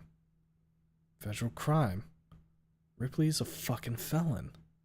Fuck me, this carousel just keeps on spinning, huh? What does that mean to Mr. Aaron, then? Prosecution, of course. Elias puts his hands together and leans forward, staring at the floor. We've gathered evidence. You are obviously the major witness in this court case. He nods to me, pointing at my chest with his snout. Boy, where have I heard that one before? You've been in the mental institution, so we couldn't reach out to you due to your doctors refusing. He sits up straight and stretches out. Now that you're out of it, and with your leading doctors... Dr. Candace, is that correct? He rubs his jaw, turning his head to me. I nod. And with Dr. Candace's permission, we decided to reach out to you here. He nods at me again. This leads us to our current moment. He looks to Simone, then to me, then straightens up. We understand that you're undergoing psychiatric therapy at the moment, and we will attempt to schedule the collection of your testimony so that you won't conflict. We would appreciate it if you could appear at our offices as soon as possible. Thank God they aren't going to make me go to the police station for this. Piss and shit myself if that was the case. Had enough police stations for the past couple months to last me 2 lifetimes. Will I have to appear in court? Yes. Agent Harper rubs the tip of his snout with his index finger. We predict that the trial of Ripley Aaron will begin in about 3 months from now, if the most optimistic estimates are to be believed. Great. I'll have to look that fucker in the eyes as I'm digging his proverbial grave. Well, 3 months of hell is a lot of time to prepare for something like this. Still, maybe I'll get Doc Violet to whisper a word to Doc Candace and Doc Jones and wriggle out of this responsibility. No need to tell this Fed about it, though. I understand. I nod. When do I have to come and testify, then? Elias looks at Simone. I look at him, too. The man stirs. He beckons at me. Okay. Leave the room, Anon. He orders me. And ask Marisa to come downstairs. We need to discuss this with him. He points at Harper with his snout. I get up and leave the room. As I go upstairs, the voices of the two men reach my ears. They speak in slightly hushed tones, so I can't get most of it, but from the sound of it, Simone is annoyed. I find Marisa in hers and her husband's bedroom, folding clothes. Hearing her husband's request, she nods and goes downstairs. I meanwhile go outside and grab my bags from the car. Rose is talking with Philippe, who's sitting on the stool next to their grandfather's car, his back turned to me. Hearing me opening the car, the two turn their heads to me. I give Philippe a wave and a nod, grab my bags, and make a move to skedaddle when he stops me. Hey, Chico, come here. He beckons to me, cigarette in his hand. I turn on my heel and come over to them. What do you think? Philippe points at the car with a cigarette. I put the bags down and put my hands in my pockets. I lean back a little and take in the car. It's wine red, with golden lines painted along the edges of each panel, which gives it a slightly modern art kind of look. On the sides, contained within each panel, there are complicated intertwined geometric shapes, making up visages of squarish flowers. The rims, trims, thresholds, and the grille have been cleaned, re-chromed, and freshly polished. The interior is upholstered in a creamy white fabric. It's beautiful, I mutter, slowly shaking my head. Moises told me it stood in the backyard for 30 years. I look down at Philippe, who's taking a drag of a cig. Is that true? Philippe nods and blows smoke through his nostrils, making himself look like a dino-shaped steam train. See? He looks up at me with a crooked smile. Abuelo had a new car by the time this one broke. He takes another drag. Rosa nods and touches the hood of the car, passing her hand down its length. I walk up to the car and peek inside. The floor is bare. In the light of the ceiling lamps, I can see the last remnants of rust. He couldn't bring himself to sell it or send it to the junkyard. Rosa turns to me. It was the first car he brought after Bisabuelo died. Letting it sit out in the elements was inconsiderate. I rubbed the tip of my nose. Philippe nods. He didn't think much of it. He did keep it under wraps, though. Another drag. Still getting rid of the rust was a bitch and a half. He grimaces, drops the cig butt, and steps on it. Not to mention, Unidos de Ratas. He scowls. I turn to him, my hand on the window on the passenger side. He looks at me, his grimace deepening. That's the rats.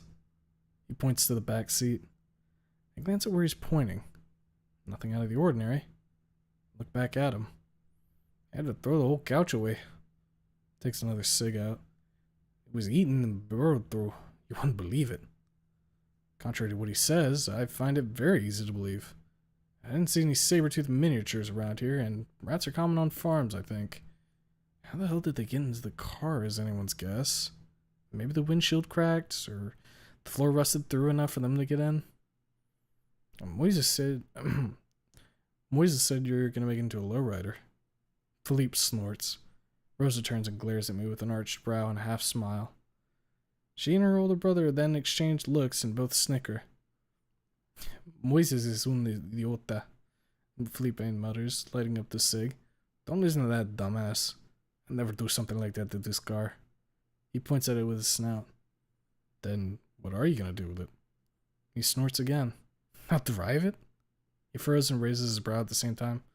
What else would I be doing with it? Isn't it a college project? He shrugs. I don't give it up so it can gather dust in some hall somewhere. He cringes.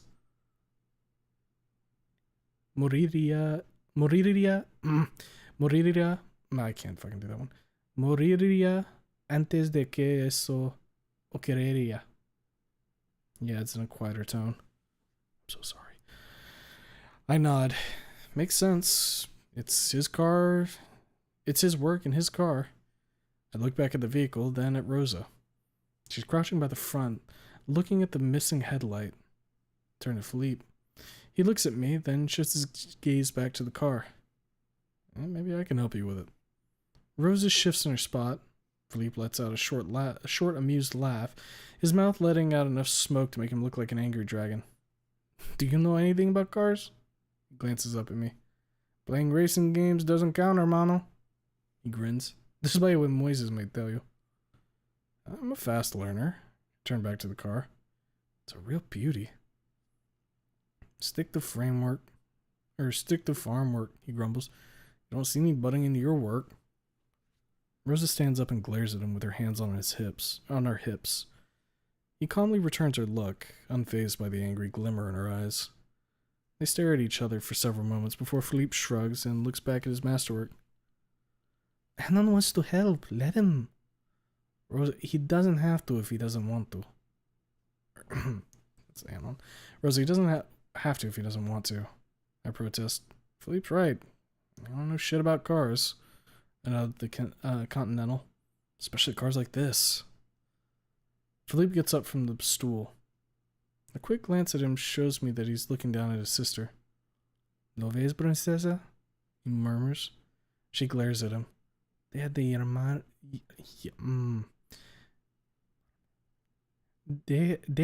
llamarme así. She shakes her fist. He shrugs and looks back at me. I have work to do, you two. Go away. Rosa shrugs, looks at me, then at him, and with a snort and a glare at her brother, she leaves, very annoyed and very indignant. I look after her for a moment before turning to her brother. Why do you keep calling her princess? He grins and walks over to the large, wheeled toolbox. He starts to rummage through it. Papa used to call her that when we were kids. She liked it back then, but she hates it now. He pulls out something that looks like a cross between a monkey wrench and a screwdriver. He grabs a small workshop lamp off the toolbox and goes over to the car. Works every time I want her to get lost, he smirks. Really now, hermano. He crawls into the car. Leave me alone. Need to focus. Right. Pick up my bags. Have fun. A short chuckle coming from under the car assures me that he will. As I leave the garage, I see Elias getting into his car. Simone and his wife stand on the porch, watching him leave. Rose is talking to them, but they're too far away and are speaking too quietly to know what they're saying. From the look Rosa gives me, though, it's easy to decipher what, or rather who, the topic is. The rear lights of Harper's car shrink in the distance as he drives down the dirt road. Only after he enters the road do I make a move towards the house. Simone and Marisa, along with Rosa, have already gotten inside.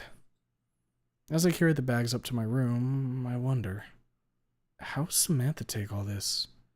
The man she loved for over 20 years turned out to be a monster, and now is a felon. Can't even imagine how she's feeling. I sigh. I need someone to talk to. Well, I did promise the trigger to call her. Might as well. 1 beep. 2 beeps. Hey, Anon. Ambient TV noise in the background tells me she's enjoying an evening with her family. What's up? I wanted to see if you made it. I grin. No one shot you on the way home. She groans, annoyed. That's rich coming from a Skin Row loser. She pauses. And the real reason? The real reason is that Reed does not want to call me to call his cell phone, and I don't want to bother Rosa with my bullshit. Cells are probably already asleep, so I only have one person to talk to. No particular reason. I sit on the bed, looking through the manga I bought. There are a few Stella recommended, told me they'd be good picks for Wendy. I promised that I'd call you, so here I am. Ah, alright. She pauses for a second. So, how's therapy? I shrug and look at the cover of the book. 20 Days of Wonderland. Looks innocent enough. Turns out to be some violent shit. I'll smack Stella with it. I did peruse it in the store, but you never know. I'll need to read through it first, I suppose. Turns out to be too intense, I'll just toss it onto my pile. Hey, Skinny, have you fallen asleep over there or what? I blink. Shit. It's alright. I'll be having my first group session tomorrow. I rub the back of my head. Group therapy, huh? She shifts on the couch. You think it'll help you? I shrug again. Another manga. Lazuli Blue. Typical slice of life crap. Boring and inoffensive. Perfect for Wendy. And there's no looming threat of the apocalypse. Though Stella did mention something about terminal illness in this one, so I'll need to read through this one as well. I don't know. Doc Violet tells me that it will, and she was of great help to me so far. Won't take place in the hospital, though. I put the manga away. It'll be a knock at the door interrupts me. The door creaks open. Marisa is peeking into the room. Anon, don't stay up late. Simon wants you up early. She glances at the manga. Oh, hey, is that the Dragon Ball? Yeah. I pick it up. Never read it, believe it or not. I really didn't. Never liked shonen. And besides, everyone told me Dragon Ball's overrated. So I had to basically drop this into my basket for me to buy it. Marisa smirks. Really now? You've been missing out. She looks back at me.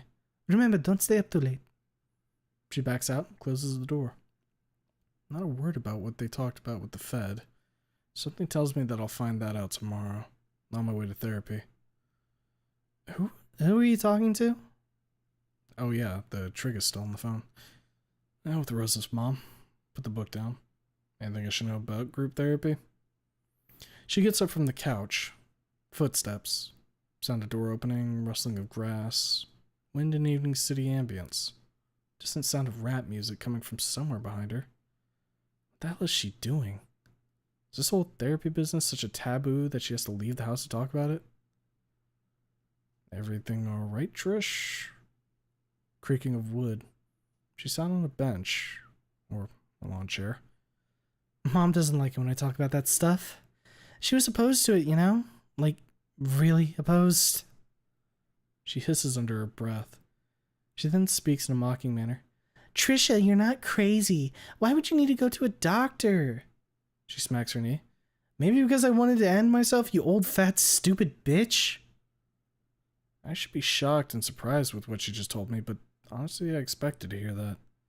Fuck, now that I think of it, she would probably have gone through with this if I didn't stop her that day.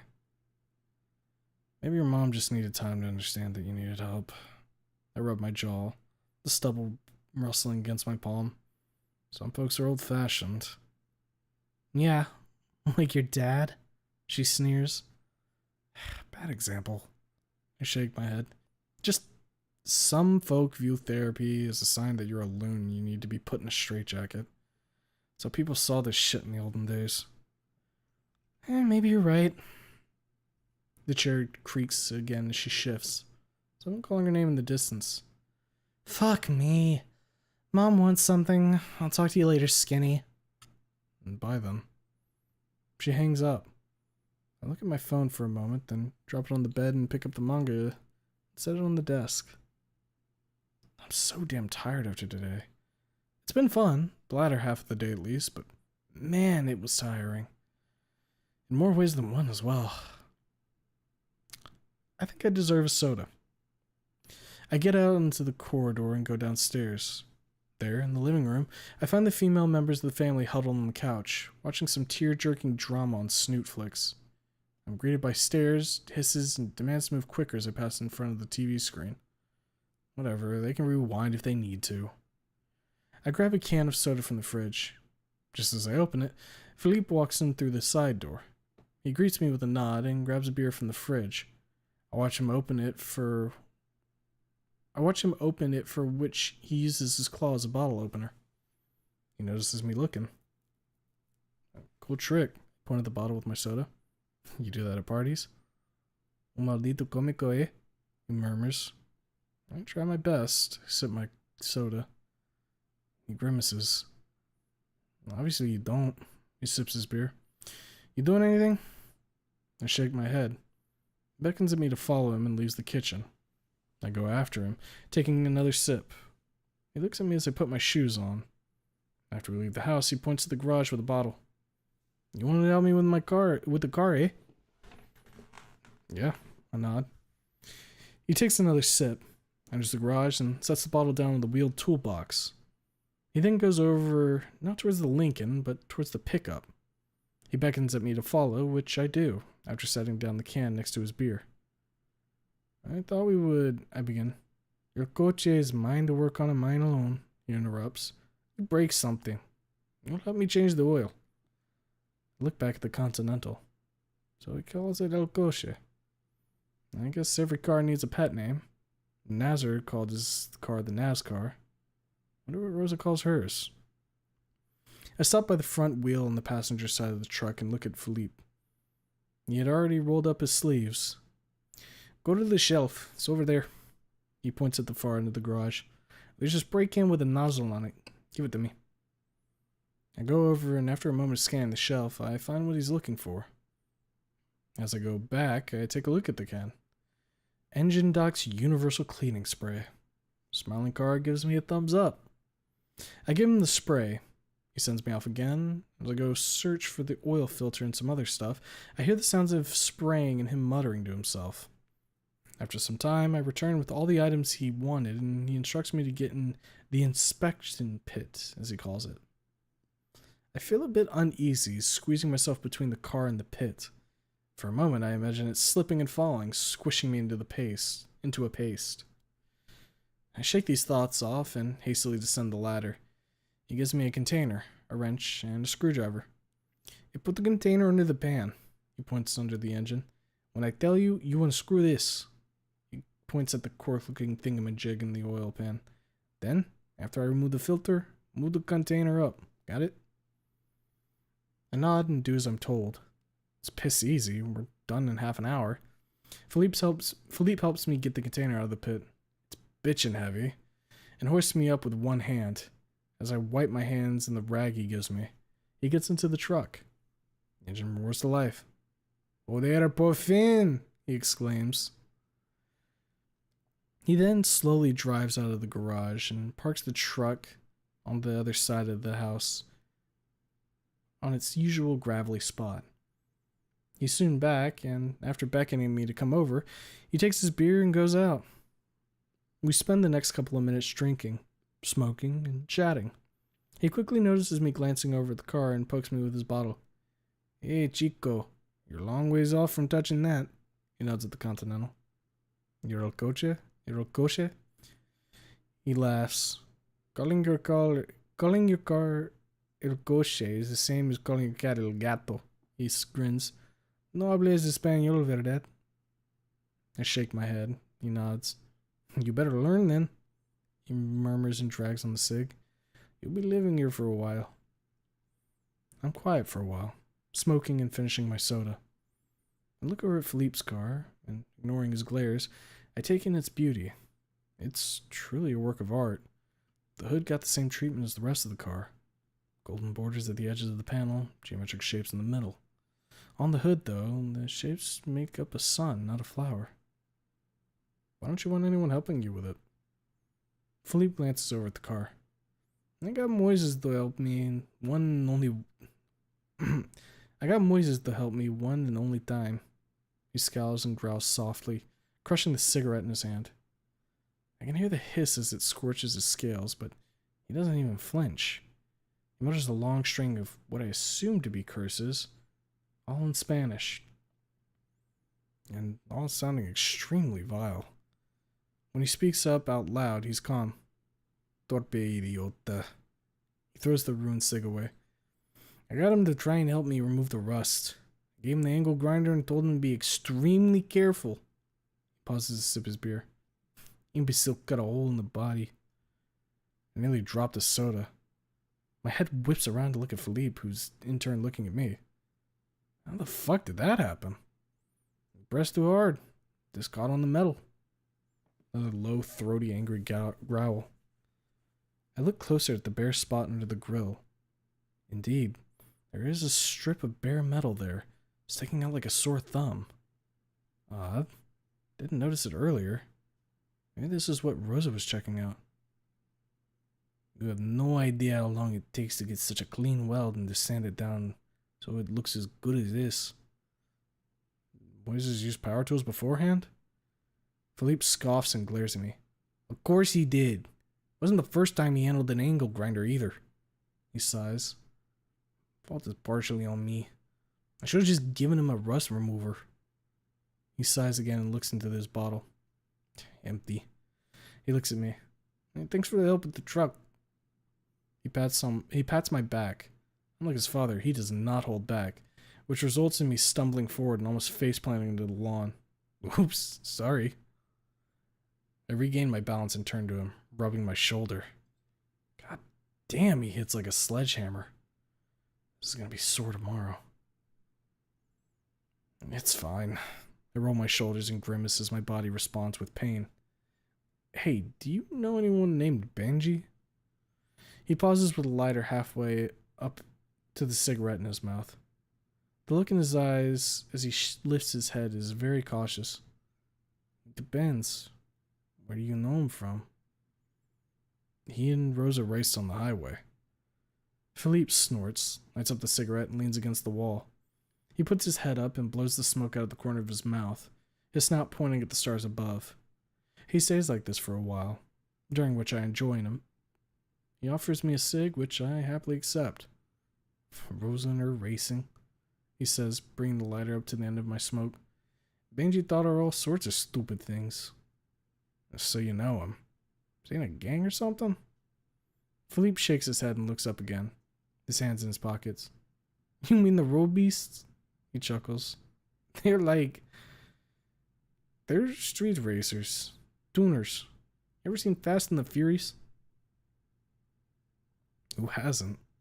He smirks. True. They're like that. There are some other street racers in Volcadera, but they're small fry.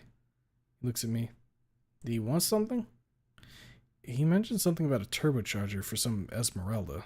I scratch my head. Philippe snorts, takes a long drag, and blows a whole storm cell of smoke. Este paso no abre nada que arreglar. Arreglar, he mutters, clearly annoyed. Thanks for the heads up. He nods at me. Go to bed, hombrecito. You're getting up early tomorrow. I finish my cigarette and drop it in the can. Thanks for the smokes. Night. The drive to the hospital was uneventful, despite what I expected. Simone had nothing to tell me, and I myself could not quite muster up the guts to ask him what date he and his wife agreed on, if they agreed on anything. As usual, he dropped me off at the hospital and took me to the entrance to the ward. We bid each other good day, and soon I find myself knocking at the good doctor's door. Good morning, Anon. How are you? I nodded Violet with a slight smile and entered her office.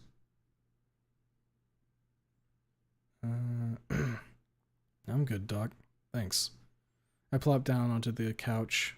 How about you? I'm well, thank you. She sits down in her armchair. I've been told that you want to pay Wendy a visit. That I do. It's been almost 2 weeks since I left the ward. Promised Wendy to come as soon as I'm able, and here I am, leaving her hanging. She noticed me once when I was leaving after one therapy session. She made a move to go over, but James stopped her. The hurt in her eyes made me feel like shit. Promised myself to visit her at the nearest occasion. Yeah, I do. I rubbed my chin. I'm ashamed to admit it, but I'm so busy with farm life that I simply had no time for that. She arches her brow. I've been helping Rose's dad on the farm. Feels good. Be able to keep yourself busy. And I don't want to be a moocher, you know? She nods. Understandable. Now remember what we discussed during our last session? I grimace. Yeah. I mutter. Group therapy. I gave you time to think over my proposal. Of course, I'll not force you to undertake this form of therapy, she stipulates. But I'm certain that discussing what pains you with others will do you a great deal of good. I shrug. The more the merrier, I guess. Though I still have my doubts. Where will it take place, Doc? I ask. In Volcadera Mental Wellness Center, near the old fishery. She explains, clipping a fresh sheet of paper to the document pad. As you know, I talked to your caretakers, Mr. and Miss Arias Kazea. They have no objections. What about you, Anon? I shrug my shoulders, rub the tip of my nose, and give her a prolonged, calm look. She's my doctor. She knows what she's doing. Screw it. Let's do this. She smiles, nods, and clicks on the recorder. So, Anon, today I would like to explore the relationship between you and Fang a little. A shadow passes over my face as I grip my knee. Those words. They hit a bit close to home. She notices immediately and raises her hand in a calming gesture. I am not interrogating you. You have nothing to fear from me, Anon. I loosen the grip on my leg and sigh heavily. I then lower my head a little, shake it, lift it, and look her in the face. I already did that. Remember, Doc? I cringed slightly at the memory. It wasn't pretty. It did bring me relief in the end, but still, the thought of digging around in that aspect of my life still makes me feel quite uneasy. She nods and writes down a line of text. True, but we only briefly touched upon your relationship with Fang prior to the events that brought you here, she argues. If you remember, we talked mostly about your friends. Reed, Rosa, Stella, Trish. I'd like to, if you'll allow me, steer the topic towards Fang. I look down at my knees, pressing my lips into a thin line. I absentmindedly grab one of my knees and start kneading it, musing, thinking. This would come sooner or later. I can't dance around this forever. Besides, most of the memories I have with Fang are fairly pleasant. Won't hurt to talk about them with her. Alright. I lift my head, still kneading my knee. What would you like to know? When was the first time you two spoke? Like, actually spoke, or like, spoke in the hall and shit? She taps her snout with her pen. Actually, spoke. Well, that's easy. It was that physics class. I cringe at the memory. Ugh, fucking hell. Is something wrong? We didn't exactly start off on a good foot, Doc. I explain. Let me just say that I was an edgy asshole for no good reason. I snort bitterly, squeezing my temples. Prelude of things to come, I suppose. I offended her, she got angry, then she went off at me. I kept being a dickhead to her after she apologized. The scribbling quickly follows, and with it, I fall into the familiar rhythm of words and pauses, stipulated by gestures and expressions. I relay my first meeting with Fang and her to full, keeping nothing back. Then, chance would have it, I ended up as part of her friend group. There was a mix-up between me and Reed, you see, and we swapped our backpacks by accident. Long story short, I became her friend, of a sort. She nods. And how did Trish react to all this? There's a fucking random question, but I guess it's relevant to this somehow, so I answer. She didn't like it at first. We talked about this, Doc, many times. I don't feel like repeating myself. She nods and moves on. I tell her what passed between me and Fang on the school's roof. Unlike with old Rip, I tell her, word for word, what we said to one another. Ripley didn't give a shit about such details. He wanted dry facts. Fuck him. You know, the longer I thought about it afterwards, the more I felt I should have let her talk at that moment. I put my hand in my pocket. That she had something important to tell me. I grimace at the floor, shaking my head. It's all in the past now, though. I look at Violet. No point in despairing of what you can't change. She nods, but hesitates. While that is true, you can draw important lessons from the past and learn not to repeat the same mistakes. I snort with great bitterness. I must have had some severe brain damage or a brain tumor, since I kept fucking up after that for the whole semester. She looks at me more attentively than up to this point. What do you mean by that? For example, she was in a band with her friends. One day I heard her playing an acoustic guitar in music class, and it was quite nice. Later, when she wanted to try and play the guitar with her bandmate shot her idea down.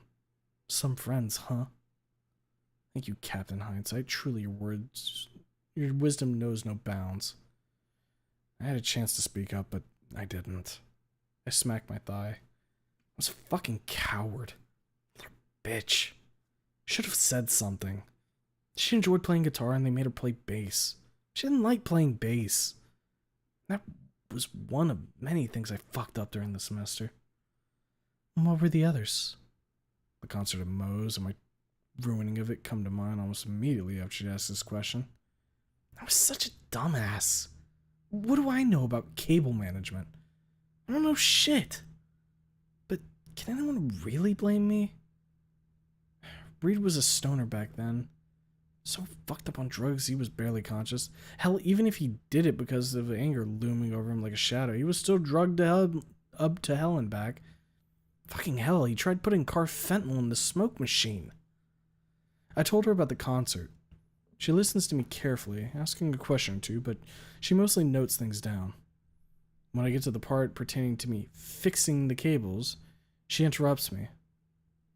You say that you were a... She hesitates. Dumbass for fixing the cables? Why? Reed, despite his shortcomings, was still my friend. I say, gesticulating with one hand, the other resting on my thigh. I didn't fucking trust him. Besides, he knew more about this shit than me, setting up audio equipment and all that. I sigh, smacking my thigh again. That's what makes me a dumbass. I pause, squeeze my nape, rub it and murmur to myself, collecting my thoughts. Violet, meanwhile, notes down what I just said, I think, pausing from time to time to steal a glance at me. There's something you're not telling me about Reed. She lowers the pad after a long moment of silence from my side.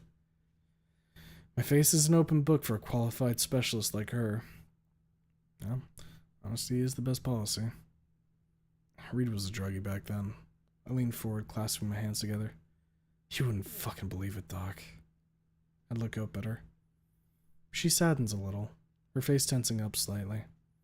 She must have dealt with junkies pretty often in her line of work.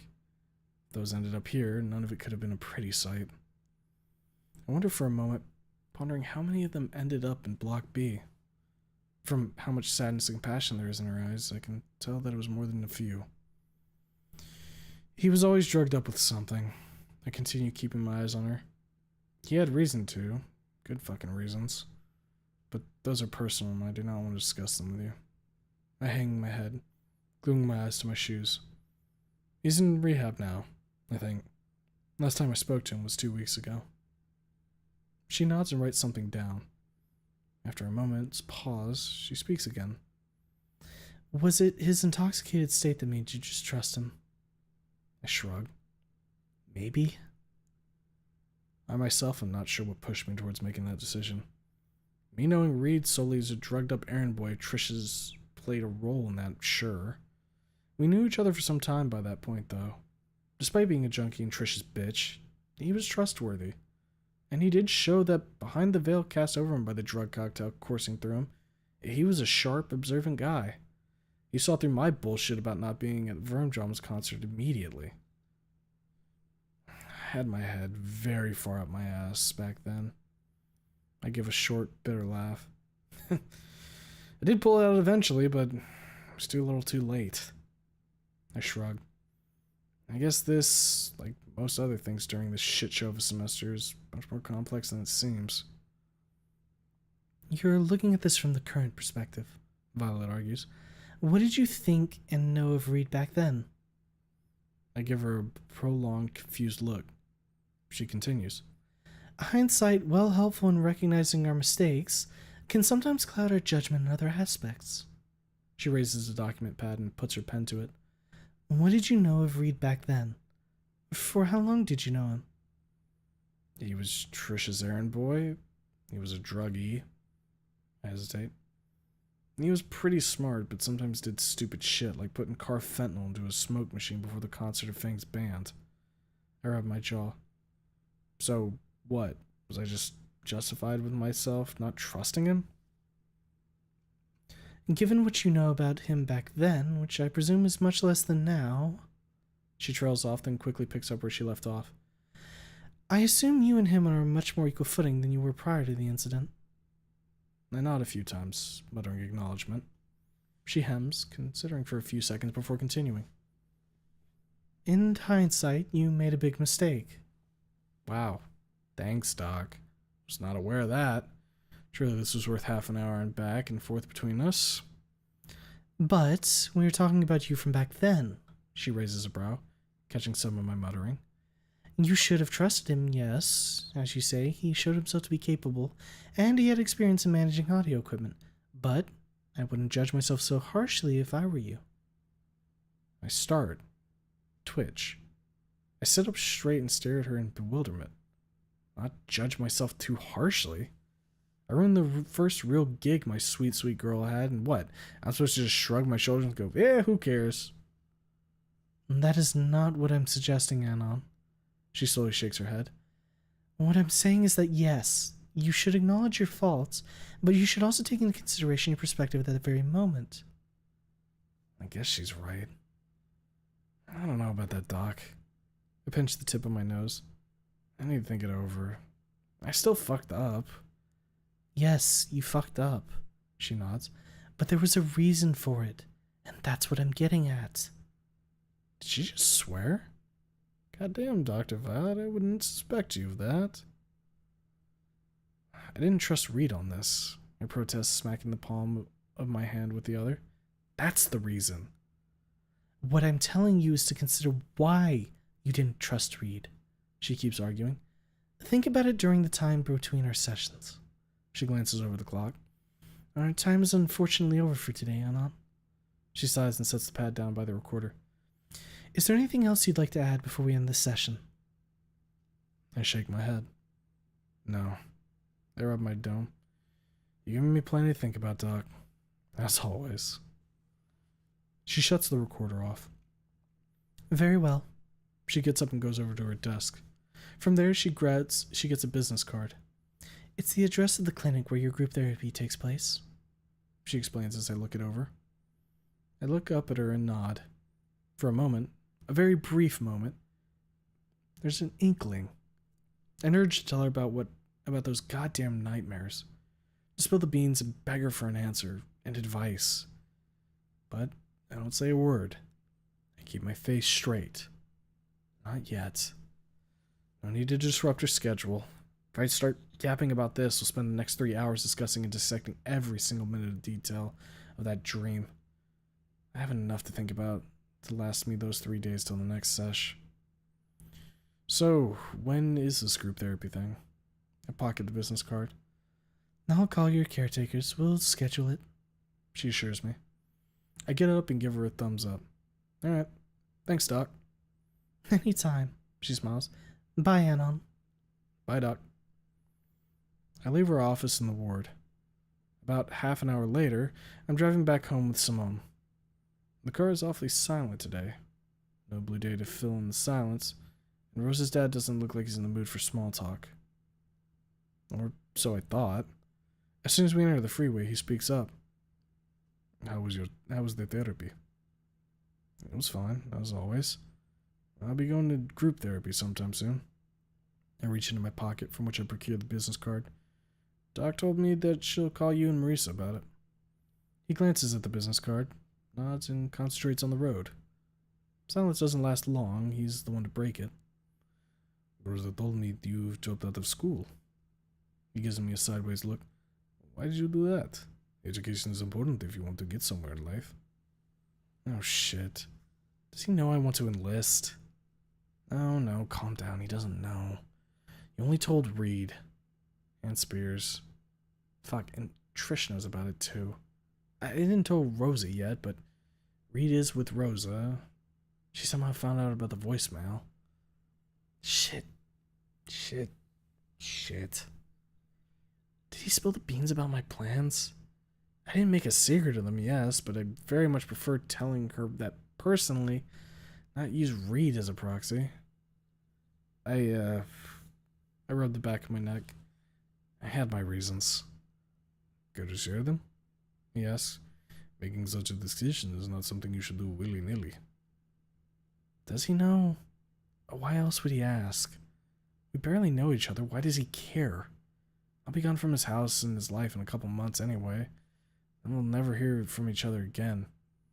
Maybe that'll be for the best for everyone concerned. Gone from my house? He turns his head to me. Speak up, Chico. I can't hear you. He sounds concerned. And hurt. Fuck, does he think I want to run away or don't appreciate the care he and his family gave me? What the fuck do I tell him? I have plans for the future, I say slowly. They, will take me far away from here.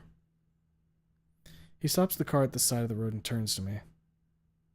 There's a glint of anger in his eyes, mingled with concern. More of the latter than the former, but there's enough of the first to make me shrink a little in my seat. Dad hates when you try to lie. Be honest with me, hombre. He points at me, leaning in slightly. God damn it. I want to go into the army, alright? He's still for a moment, glaring at me with that mix of anger and concern hardening his face into a mask. It feels weird. Very weird. He's looking me in the eyes as if he's fishing for the lie inside of them, but finds nothing. Or at least I hope he doesn't. After that short inspection, he sits up straight and fires the engine back up. He joins the traffic and we drive in silence for a while. He's grave, while I'm anxious and weary of anything he may say or do. Is it about the money? Yes, after a couple minutes. I don't want to discuss it, I tell him. But yes, it's about the money. I need a hell of a lot of it for... I hesitate. For my plans. Army pays well. Very well. Depends, he mutters. Low risk is low pay. He glances at me. I can hire you on the farm if you need money. For a moment, I feel relieved. Right, I don't have to go to the army. I can work from here on the farm. And with Ripley being ousted from both his post and the world at large, for a couple years at least, there's no risk of his retaliation. Whatever contacts and connections he may have won't help him, I think. They won't want to risk getting tangled up in all this, I hope. Why shouldn't I take Rose's dad up on this proposal? There's no guarantee the army will take me in anyway after their doctors found out I was in the psych ward. But then I sink into the seat. No. The money I get from working for him won't be enough to secure the future for my child. On the other hand, though, I don't know if there will be one. I have to wait at least a couple months to find out, which just so happens to overlap with my therapy. Truly a golden opportunity. I'll think about it, Simone. I fiddled with the edge of my jacket. Please don't tell anyone. At least not yet. I'll get them. Those plans, I crushed the fabric in my fist. I haven't committed to them fully yet. He gives a slow, solemn nod.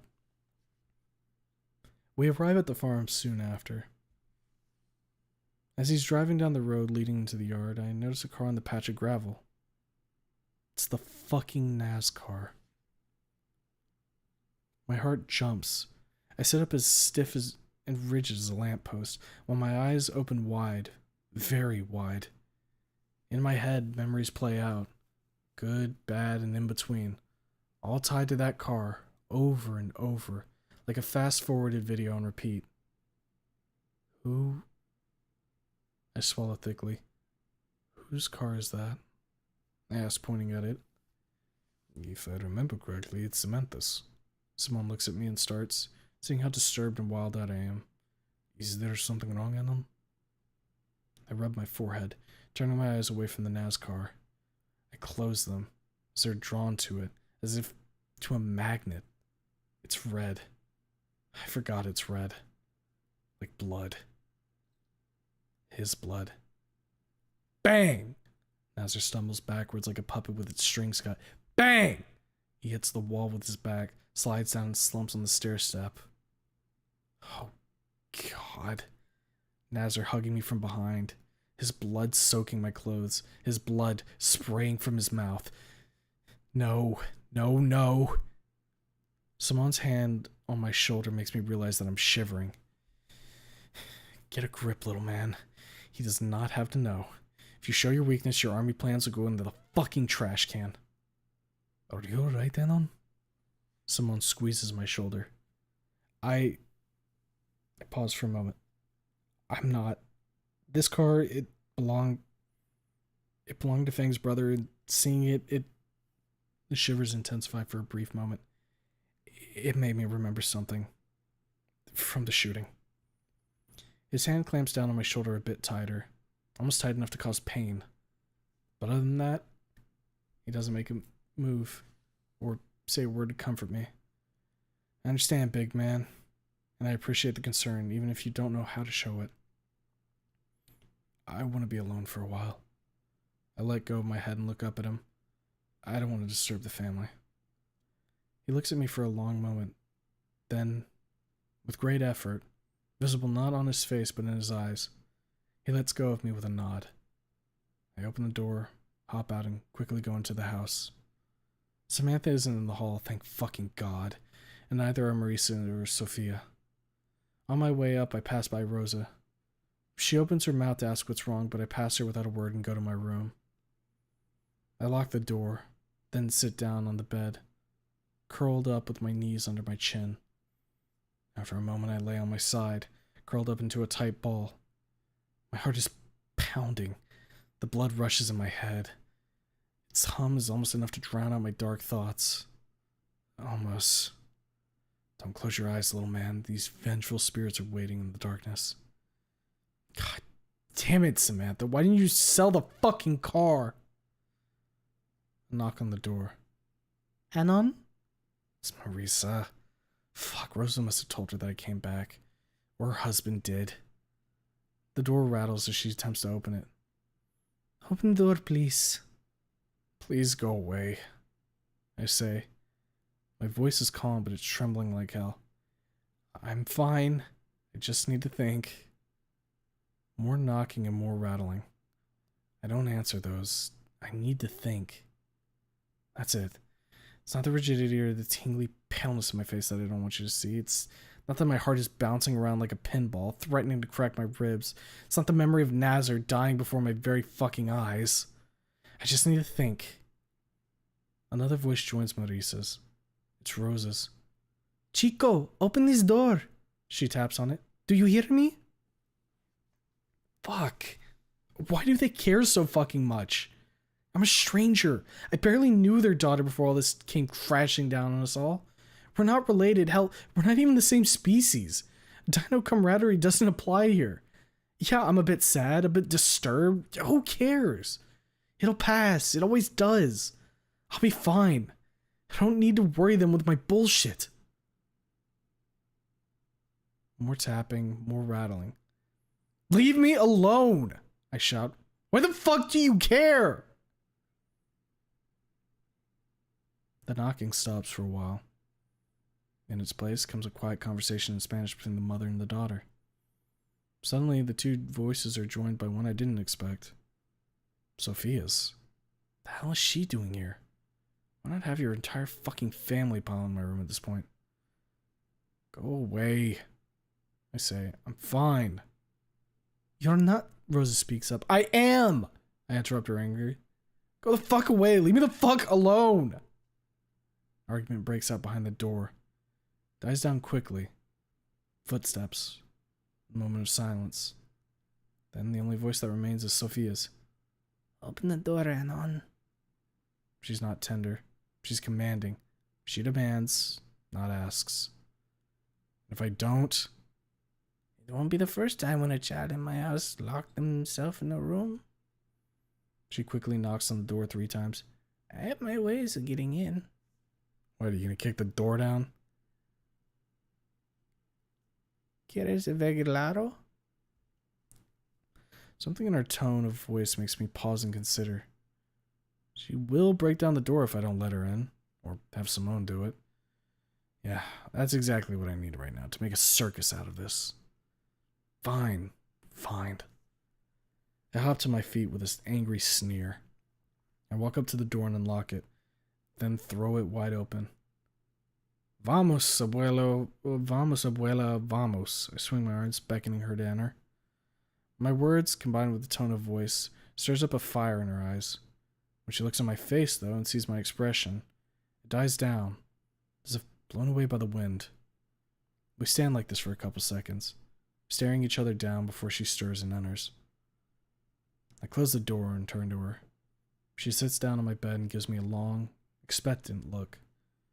I go over to the desk, plop down into the chair, and return the stare. What's wrong, Anan? Just as moments before, she's not tender. She's firm. As firm as a rock. Despite what I expected, she's not harsh nor strict. There is compassion in her voice, yes, but it's different from the kind of one I experienced from her daughter-in-law and her granddaughter. I don't know how to explain it, but this, I don't know, firm? Yeah, firm compassion helps me settle down a bit, helps me collect my thoughts.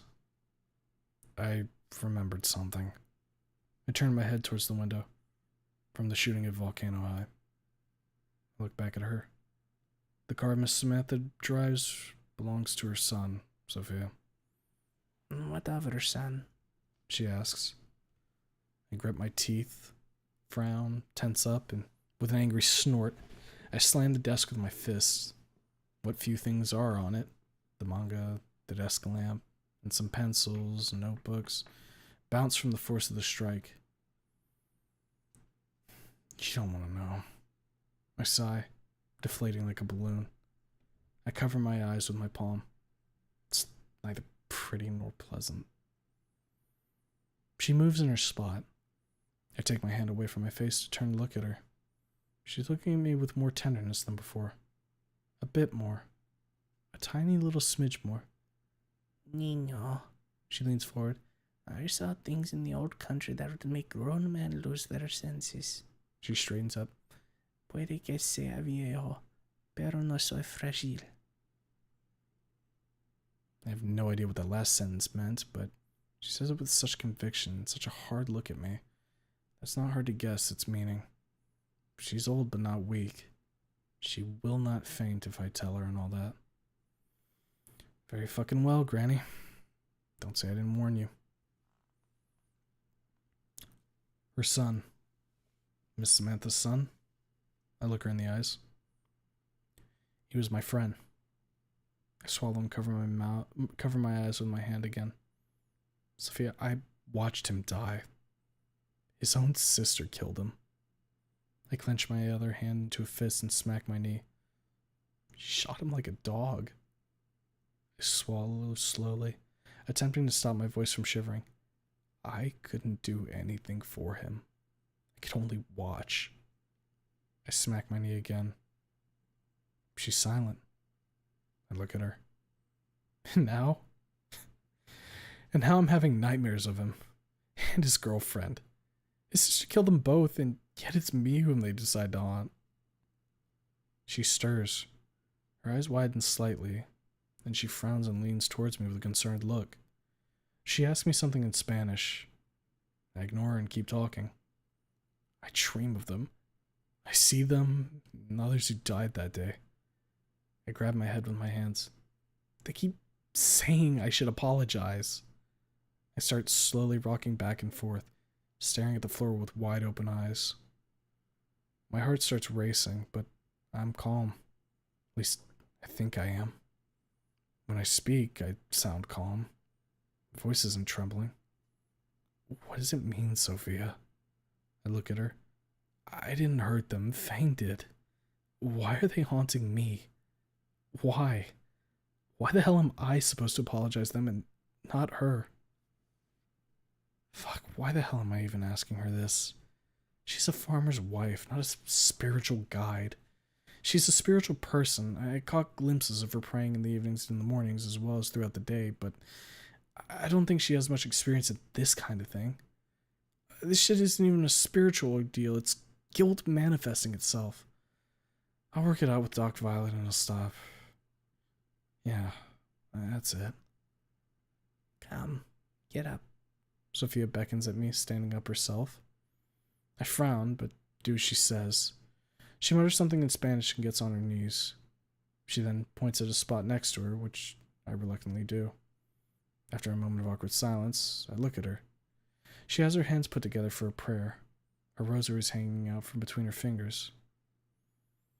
I look down at my own hands, shrug, and put them together.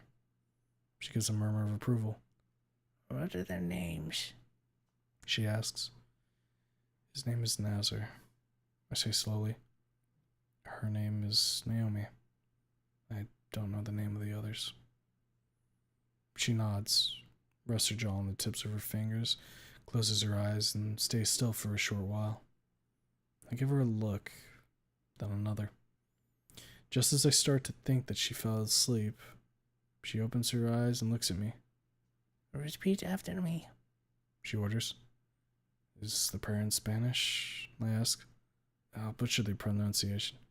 It's the intent that matters, hombre. She interrupts me. Do you want them to have peace? I look down at the floor. Man, how the fuck did I get myself in this situation? Here I am, about to say prayers in a language I don't know, with a granny I barely know, all the while the memories of nightmares I know very well linger in the back of my head. Yes, I say at last. Then repeat after me. I nod. She starts to pray. I don't understand a single word of what she's saying, besides the occasional mention of Naomi and Nazar. Just as I predicted, my pronunciation is trash and I awfully butcher some of the words, but as we continue to pray, I stop noticing it. I think it's mostly thanks to the passion and devotion Sophia prays with, both of which I find incredibly infectious. I soon find myself lost in this prayer. Even though I don't understand a word of it, each word somehow brings me a bit more relief. Bit by bit, like droplets of water, I find the tension and anxiety fading away. The memories of the nightmare, hovering over me, slowly dispel, leaving behind only calm and serenity. Finally, the prayer is done. We stay in silence for a while, during which I simply indulge in the peace it gives me. I haven't felt so peaceful ever since that damn day. Eventually, though, I stir. I turn my head to Sophia. Thank you. She nods, then slowly gets to her feet. She shakes the dust off her dress. I will teach you this prayer if you like. Yeah, I nod and get up also. It would be nice. Gracias. She nods her head and leaves my room. I sit down on the bed. After a moment, I lie down across it with my hands behind my head. I lay like this, staring at the ceiling, pondering what just happened. The solitude doesn't last long. It's interrupted by a knock on the door. It's open. Come in. It's Matthias. Hey, my mom wants to talk to you. I turn my head to him, not stirring from the bed. He looks back at me and shrugs. She didn't tell me about what. She only said to come get you. I sit up. Alright, thanks, hermano. I get off the bed. He gives a quick nod and leaves, already snout deep in his phone. From the sounds of music and shitty text-to-speech coming out of it, it's obvious he's watching Snoot Talk. So much for his attention span. I go downstairs. Marisa waves at me from the living room. Samantha's there, sitting on the couch next to Rosa's mom. Rosa herself is sitting on the other side. Huh. Samantha is even smaller than Marisa. It's kind of weird, if I'm going to be perfectly honest.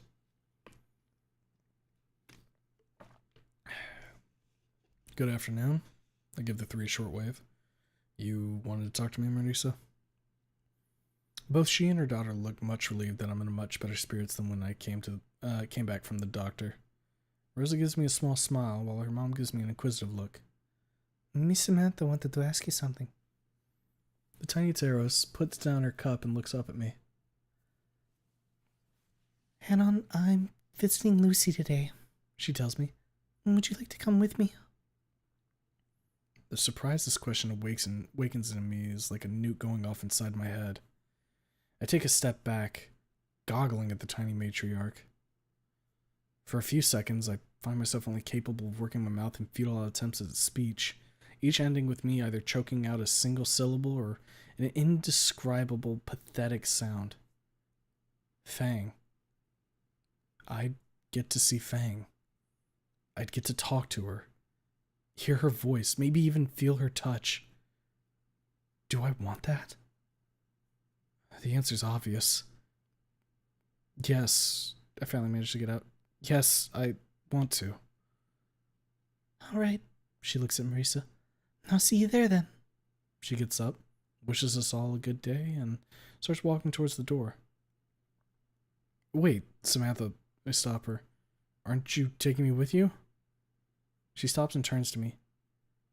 Dear, I know how many of your memories are tied to that car. Her lips curl up in a melancholic feeling smile. Riding it will do you no good in your current state. Marisa will take you there.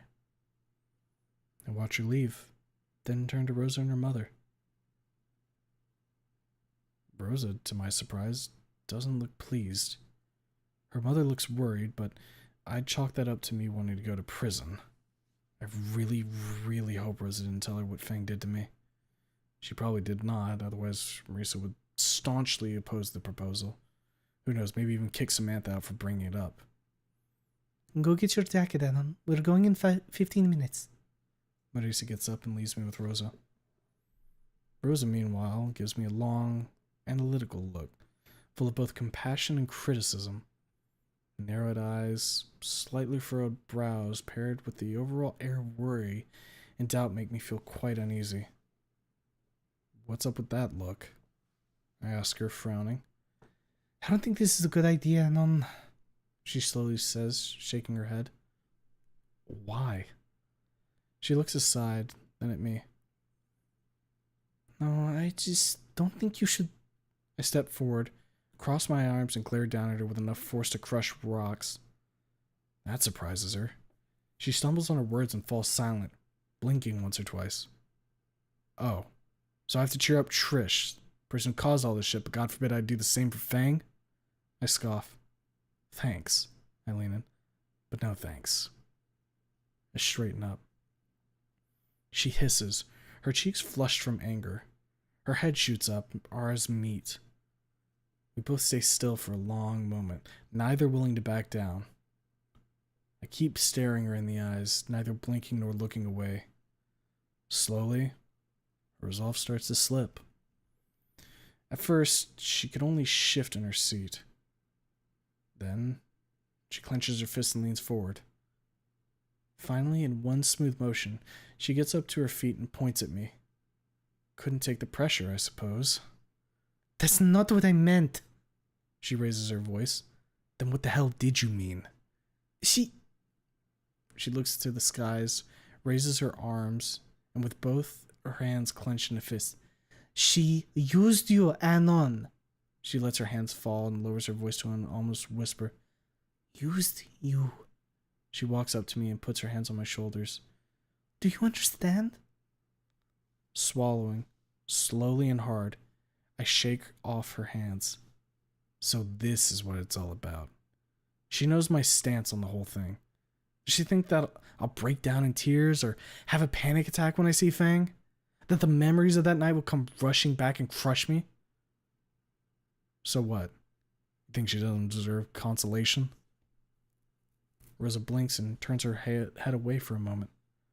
There's a struggle on her face, in the form of a whole myriad of grimaces, frowns, glances in my direction, her opening and closing her mouth with no sound coming out. She shivers once or twice. Each time, anger wells up in her eyes. Finally, she turns her face to me. She's calm. Maybe not. But at least she's composed enough to speak. All I'm asking for is you to seriously consider what you actually feel towards her. She jabs me on the chest with her finger. If I were you, I would start now. I've been doing nothing but thinking lately, I whisper angrily. It's time for me to stop thinking and start doing. Does she think I don't know what happened that night? That I don't know what it was? I fucking lived through it, not her. Yes, it was and still is fucked up. But I wasn't unwilling towards the act myself. I was more surprised than anything in the beginning, at least. I think. I loved Fang before. I love her still, and no matter what happens in the future, I'll still love her. I'm an adult, Rosa. I tell her and turn around, and I do know what I'm doing. She sighs. Sometimes I still have doubts about that. I shrug and walk out of the room, all the way to the stairs. I feel her stare, boring into the back of my head. I do not give a shit. I'll go see my sweet, sweet girl. That's all that matters. Volcadera Bluffs Penitentiary. I don't know they had a prison here. It's not far from Skin Row, probably by design. Saves money on fuel, I guess. Marisa touching my shoulder interrupts me, taking in the dreary majesty of the penitentiary system. I twitch and look at her. She's giving me a reassuring smile. I smile back, although a bit unsurely, nod and open the door. Call me after the visit is over, okay? She leans out of the window as I start trudging towards the front gate of the prison. I turn around and walk backwards for a moment, giving her a thumbs up at the same time. Then I turn towards the prison. Samantha's already waiting for me, her bag clutched in her hands. Are you ready, Anon? She looks up at me. I nod. As ready as I can be. I look at the gate. Let's do this. I wonder if Fang knows I'm coming. Probably not. My mind starts racing as soon as I enter. Security check. Rules of visitation, don't bring any weapons in, don't attack the guards, yada yada yada. I'm blind and deaf to whatever they're telling me, too preoccupied with what I would say to Fang once I see her. Mechanically, like a badly oiled machine, I follow Samantha as guards lead us down a long, brightly lit cement corridor. I'll ask her how she's doing. No, that's retarded. How would she be doing? She's in a fucking prison. I'll tell her that I love her no matter what. She already knows it, of course, but hearing it from me personally, not just reading it, will do her good. I hope. God, what else can I say to her? I can't mention Trish. She'd gut me if she found out at this point. Maybe in the future. Far future. Years from now. We'll talk about Reed then. And Rosa. Fang probably knows that I already live at Rosa's house. Samantha could have told her. And if not, I don't think she'll mind. And she would like to know what became of Reed. What if he visited her after Ripley was ousted? The guard finally stops, opens a door, and lets both of us in. The room we enter is large, painted white, brightly lit, and watched by not one, but 2 security cameras, each sitting at opposite corners of the room. There's a metal table in the middle, as well as 3 chairs. Sit down. Your visitation will begin shortly. We sit. The door behind us closes. The silence between us doesn't last long. Fuck. Grab my dome. I should be happy. I should be excited to finally be able to see my sweet, sweet girl, but I feel more tense than anything else. There's some pangs of excitement here and there, like flashes in the void, but other than that, there's nothing. Why? What the hell is wrong with me? It's Fang. Fang! My girl, the love of my life, the one and only. Then why? Why don't I feel happy? Must be what Rosa said. All I'm asking is for you to seriously reconsider what you actually feel towards her. You don't get it, Rosa. I'll stick with her through thick and thin, no matter what happens. Us 2 against the world. You would not get it. No one would. Maybe Samantha would, but I'm not 100% sure. There's a metallic buzz from the door before us. It opens. First, a guard comes in. She's a stegosaurus around 40 years old, pale pearl-colored, with dark green hair. She looks oddly familiar. She has a hard, stern look in her eyes. Come on, Iran. Your guests are waiting. She looks over her shoulder. Guests? I freeze. The mere sound of her voice is enough to wash away the dreariness, the tension, all the bad shit I've been dreading would dominate my mind during this visit. They're gone, like mud stains washed off by a downpour.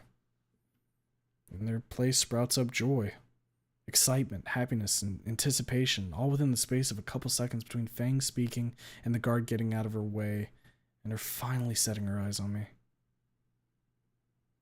She stops mid-step. Her eyes widen.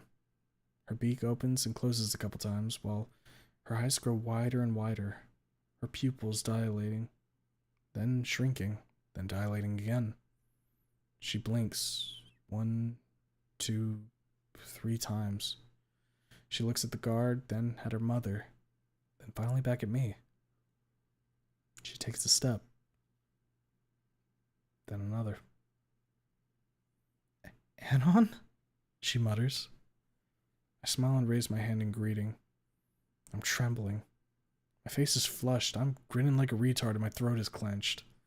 I'm unable to speak, only able to watch as Fang walks towards the table. Every single topic I'd rehearsed on my way here is just poof, gone from my head. There's only her. My love. My sweet, sweet girl. She stops and stares at me for several seconds, completely ignoring her mother. Then, as if remembering that she can, she slowly sits down, her eyes wide open and dewy, and set on me. Oh God. She covers her mouth with her hand. Oh God. She sniffles, putting her hand out. I put my hand on hers. She's trembling. Her head hangs low.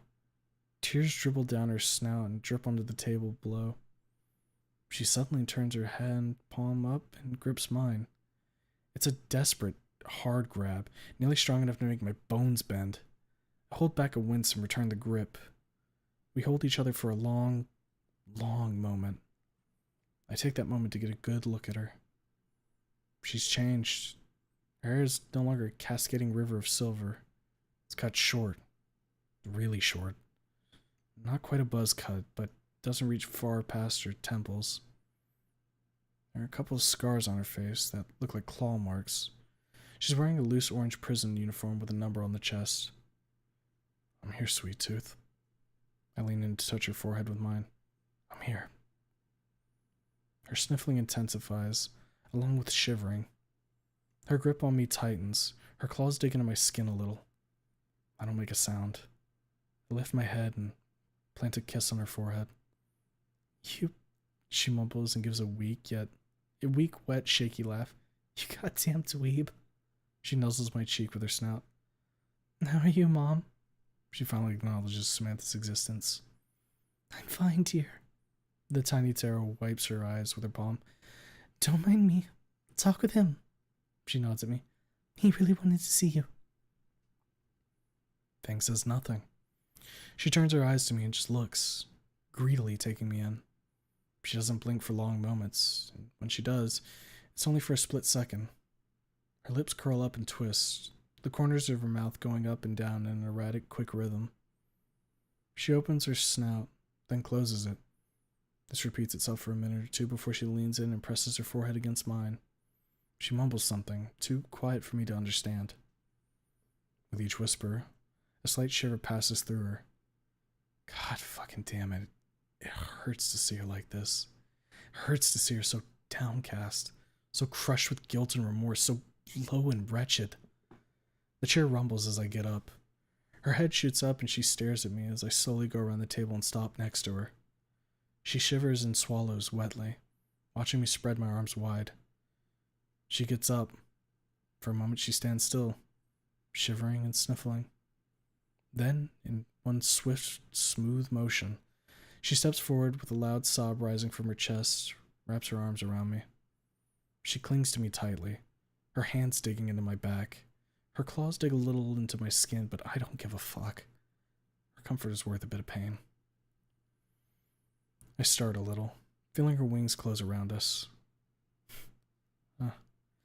It's a nice feeling. Feels like being inside a big, warm pillow. It's nice, soft, and comfy. Been a while since I experienced it. I slowly rub her back, each stroke bringing a fresh wave of shivers and sniffles out of her. My sweet, sweet girl. You didn't deserve this fate. But I'm here. I'm with you. And I will never fucking leave you, no matter what happens. You're mumbling, she mutters. Good. I kiss her forehead. How are they treating you here? She sighs and lowers her wings. It's a prison. She glances over at the guard. Sucks ass. Her eyes light up when she turns them back to me. It's a bit better when you're here, though. She rests her head on my shoulder. I'm glad I could help. Nuzzles her cheek with mine. You holding on in here? Somewhat. She pulls away. How about you? For a moment, I want to tell her the truth. That I'm not okay. That I saw her brother die. That I'm having nightmares of what happened. That I almost died. That I ended up in the psychiatric ward. That I miss her. That I'm getting along with the architect of her downfall. I'm okay. I smile at her. I kiss the side of her snout. I'm just so fucking happy to see you again, Sweet Tooth. I cling to her. She hugs me back. We stay like this for a while. A while so long that it feels like an eternity. There's nothing else in the world during that time. Only me and her. Her heart next to mine. Her eyes looking into mine. Aaron, 10 minutes left, the guard says. God fucking damn it, you damn bitch. Way to ruin the moment. We separate. Fang goes back to the table. I follow and we both sit down. You know, I'll be here for a while. She looks at the two of us. My trial is delayed or something? She rests her head in her palm. God, I feel like I'm going insane here. All this waiting, this anticipation, no one tells me fucking anything. She glares at the guard over her shoulder. Samantha reaches out and puts her hand on her daughter's. Fang freezes, but quickly relaxes. I'm here for you. Hannah's here for you, Lucy. Samantha hesitates. Fang. She smiles a little, seeing her daughter look at her in surprise. You did say you preferred this name, dear. Fang shakes her head. Don't call me that, Mom. Use my real name, not this stupid fucking nickname. She scowls. Samantha nods and pats her hand. Very well, Lucy. She looks at me. Do you have anything else to say, Anon? I look at Lucy. She looks back at me. She's smiling. It's a sad smile, and it's full of uncertainty, but there are glimmers of happiness in her eyes. She leans in and touches my cheek with her snout. I said enough, Samantha.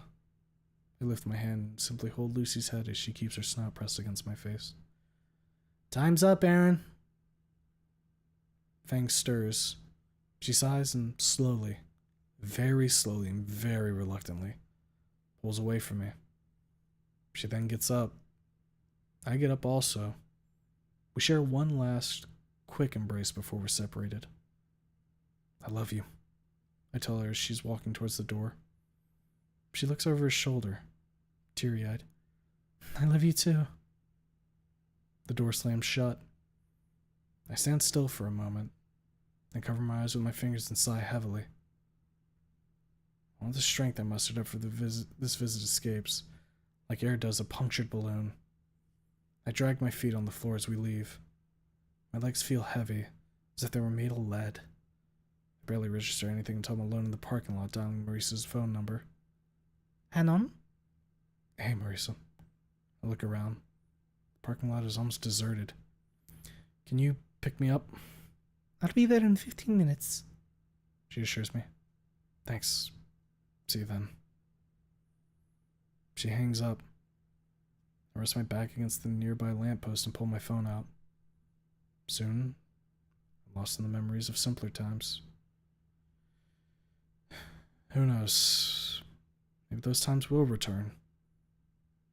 But only time will tell.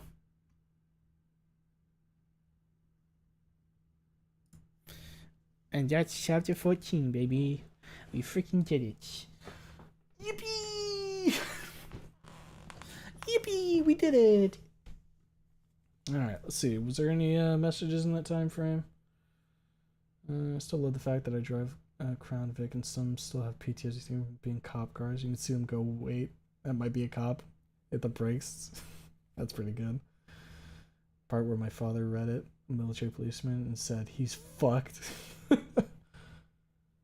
Those are song lyrics. You're supposed to sing that. Well, here's the thing. When you have song lyrics just out the blue, it's kind of hard to figure out how you're supposed to sing it without, like, having the music in your head. Because you risk not having quite the right tempo or you just getting it wrong. So I just prefer to read it like poem.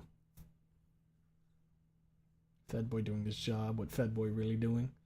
Streamer's dying from Spanish overdose. Yo caught the stream on the first day of second shift. Praise be to Raptor Jesus. Let's fucking go. Philippe talking down on and Mr. Streamer. Say that Spanish, you know, homo. Earn that Spanish Mexican citizenship. Dude, do I get like... Can they just give me a W for that one? Spanish is sounding pretty good. Okay, that's good. Oh, missed again at this. No, come on, I'm at work. Oh no, never mind. I think we're not on that part yet. Nazar getting shot with an AA-12 and said, okay, crazy. Crazy thing to type. This is chapter 14? Yes, this is chapter 14. There it is. After 14 chapters, finally get to see Lucy. I hope people remember what Stella said back at the farm party a long time ago. What did Stella say? I remember saying something, but I don't remember what specifically it was. Stego guard looking familiar, I wonder? This part. Could just suck too hard on the gum teeth. Surely now it goes way up from here, right? Surely there isn't 20 plus more chapters where all of Roller Coaster, right? Surely not. Oh look, it's Fang, and he's getting better along with Trish. I'm sure it's all going up from here. Listen, friend. I know the world is a scary place now, but it's going to get way worse. Only a few gringo moments. Her mother's job. That's what she talked about. Yeah, I kind of figured with how they were describing her there that it was her mother. Not to mention, I kind of recalled her mentioning her mom like working a job and her dad not being in like her life. So, you know, Chekhov gun situation, I think. Mr. Streamer, the author, posted that they'll be on hiatus for a while. Yep, we're aware. I kind of touched upon that at the beginning of the stream. Essentially, it's not going to affect our pace at this, and I hope that the author gets the help that they need and can recover. Mental stuff is a serious issue. Make sure that you're taking care of yourself, fellas. Be it physically or mentally. Don't let stuff fester. People are out there who can help. But yeah, when it comes to like our pacing with everything, we're going to basically be doing 2 chapters a week still, ideally. But when it comes to when we're doing weeks with 2 readings, we'll probably be starting either a Wanific or we'll be doing some one-offs sprinkled in there. So that'll be kind of like the plan for right now. So we'll be keeping hammering away at None in the Chamber. Worst case, we catch up and then we have to put this on pause. I genuinely, unless like their hiatus goes for like 3 months, we're not going to be catching up, I don't think. So we should be fine. And even if we do, no big deal. We can always come back later. And we'll just read something else in the meantime. So it's all good. It's all good for us. Love and best wishes to the author. Absolutely. At least Comer's Sun Totem from EVA isn't playing yet. I have never watched Evangelion. I'm assuming that's something you don't want playing though. Yep, we breached the 4-hour mark on this too. So there you go, guys. You got a chapter yesterday and you got 2 chapters today. Mr. Streamer is a charitable man, is he not? Need to let the old voice. I like how you can tell I've been reading because my voice starts to get like a little bit more. I don't know. I feel like there's more bass to it because it starts getting kind of scratchy. I don't know if you guys notice that, but I kind of notice it. It gets easier to do like a voice like this. Hello, everybody. My name is Markiplier. Gruff. That's the word I'm looking for. That's why you guys are here, to help me out with that kind of shit. Maybe read next, Nothing to Something next. Nudge, nudge, wink, wink. The thing is, I want to start like a Wani fic again, because we've currently went Snoot, Wani, Snoot. So having a Wani on board would be good as well. But Nothing to Something and Bonds are 2 that I need to also look into. No, Nothing to Something. Yeah, it's noticeable. Hopefully it's not too noticeable when I'm actually like reading and everything. At least in the sense of it still sounds like the Anon that I'm trying to voice.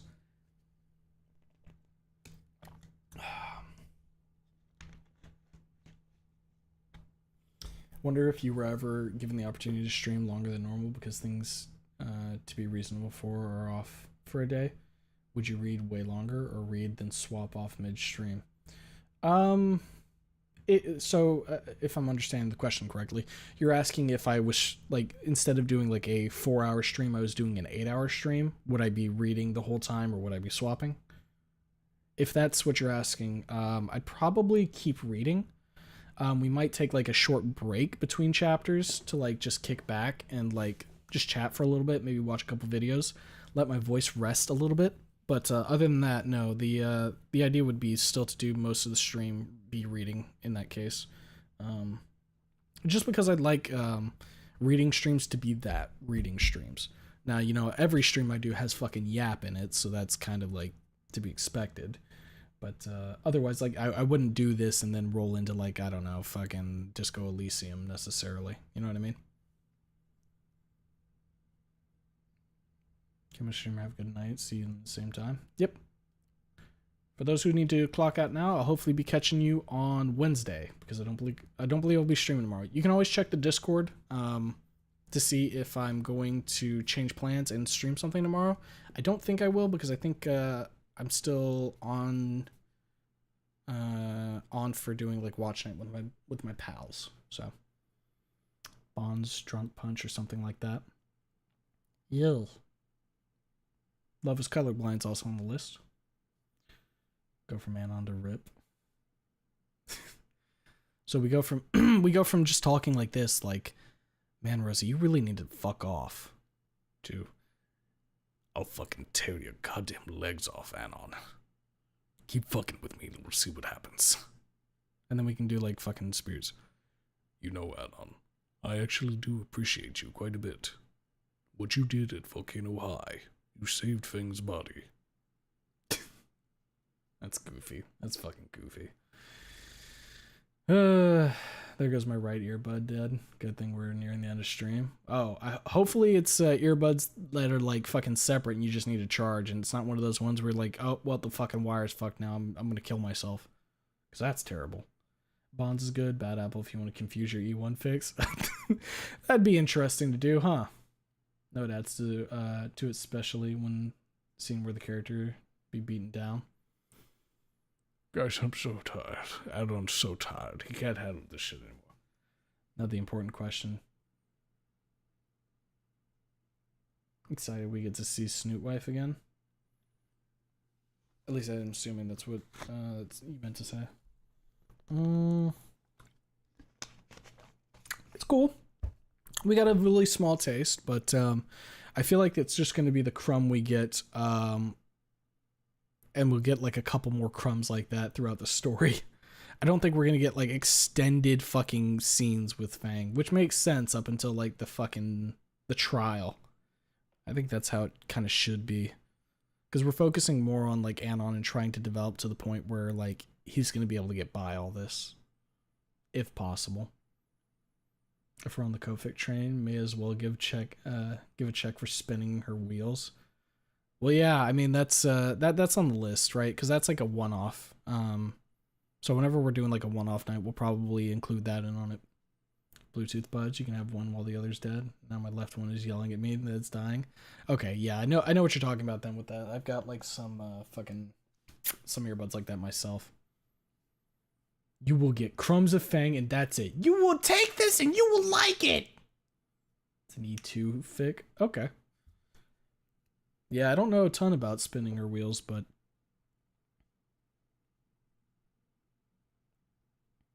or actually, no.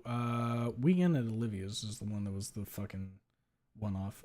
Is spinning her wheels a longer form one? I mean, shit, I could probably just check here, right? If it's on AO3.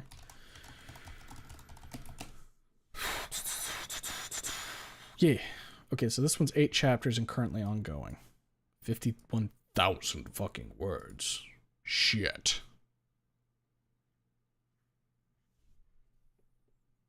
Did you ever read the joke fic Anon narrates out loud? That's a funny one. I don't think I did. Huh. At least that's not ringing any bells. If you want to drop that into the fucking Discord, by all means, feel free. Speaking of the Discord, do I have fucking pings here? I do. What was I pinged about? Uh-oh. What does this mean? What the... Guys, what does this mean? Is Sarge gonna fucking get me?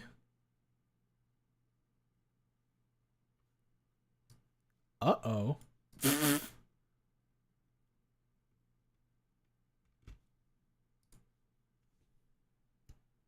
Are we gonna read Caveman Flow again? You don't need fucking more Caveman Flow. Just go back and rewatch the VOD. It's a good one. Okay, okay. Inko noted. I will Inko note that. Monk. Oh, alright, fellas. I think it's time for me to go ahead and wrap up the stream, to be honest. Like, fucking, we're getting close to 4 a.m. for me, and we're well over 4 hours into the stream now, so. Bunko noted? Stop that. It's like, clap them cheeks. No, he doesn't. He better fucking not. Good God. Put in the reading recommendations. Thank you, Chief. Thank you. You deserve a Susie dream for this. I deserve many good dreams, but I won't remember fucking any of them. Funnel of it's funny as shit. Love the 2-chapter stream. To be honest with your voice made Fic whole different level. I appreciate that. I'm sure like I've made it apparent at this point, but it does make me happy when people are like, "Yo, we like the readings, Mr. Streamer." It makes us happy to listen. So, I appreciate it, fellas. But yeah, I release everybody to go live the rest of your day or go get some rest yourselves. All right, we'll be live again, guaranteed on. Well, okay, we'll be scheduling the next stream. I need to stop saying guaranteed because there's always the chance that I fuck off for some reason. We're gonna be aiming to do the next stream on Wednesday. Check the Discord tomorrow. If I do end up streaming, I'll leave some kind of announcement there to give you an idea. Otherwise, tomorrow is going to be my watch night, so those are nights when I tend not to stream. But yeah, Wednesday, I believe we're going to be trying to continue more disco unless I feel very strongly about something. Thursday is going to be up in the air, potentially more disco. Friday, maybe that's when we'll trial run the community spotlight nights. Maybe we'll do more disco. Maybe we'll do a community night. I'm not sure. We did community night on Friday, Saturday last week, and I had fun with that. I could be convinced to do that again. Saturday will be a guaranteed community nights. So if I can figure out 2 community nights, maybe Friday, Saturday. If only one, more than likely Saturday. Then Sunday, Monday, your readings like usual. That's the tentative plans for the week. So, anybody who's in chat, be you lurking otherwise, I hope you had a good time watching. Hope you have a good rest of your day, night, evening. Still on There's No Love Without Violence, may join the Discord or be weird and go to the community post. Hey, by all means, join the Discord. It's very chill there. People kick back. You don't have to like super hard interact either. You can just leave recommendations and sit there for the announcements. All good. I understand. Snoot Disco Wahoo. Snoot Disco Wahoo. Thanks for the cream. Nice distraction from work. Gotta sell cars now. Everybody, have a good rest of your day, night, evening. I'll talk to you on Wednesday. Bye bye. Can we get the Fang Nugget real quick? Give us Nuggy. Give us Nuggy. Give us Nuggy. Yes.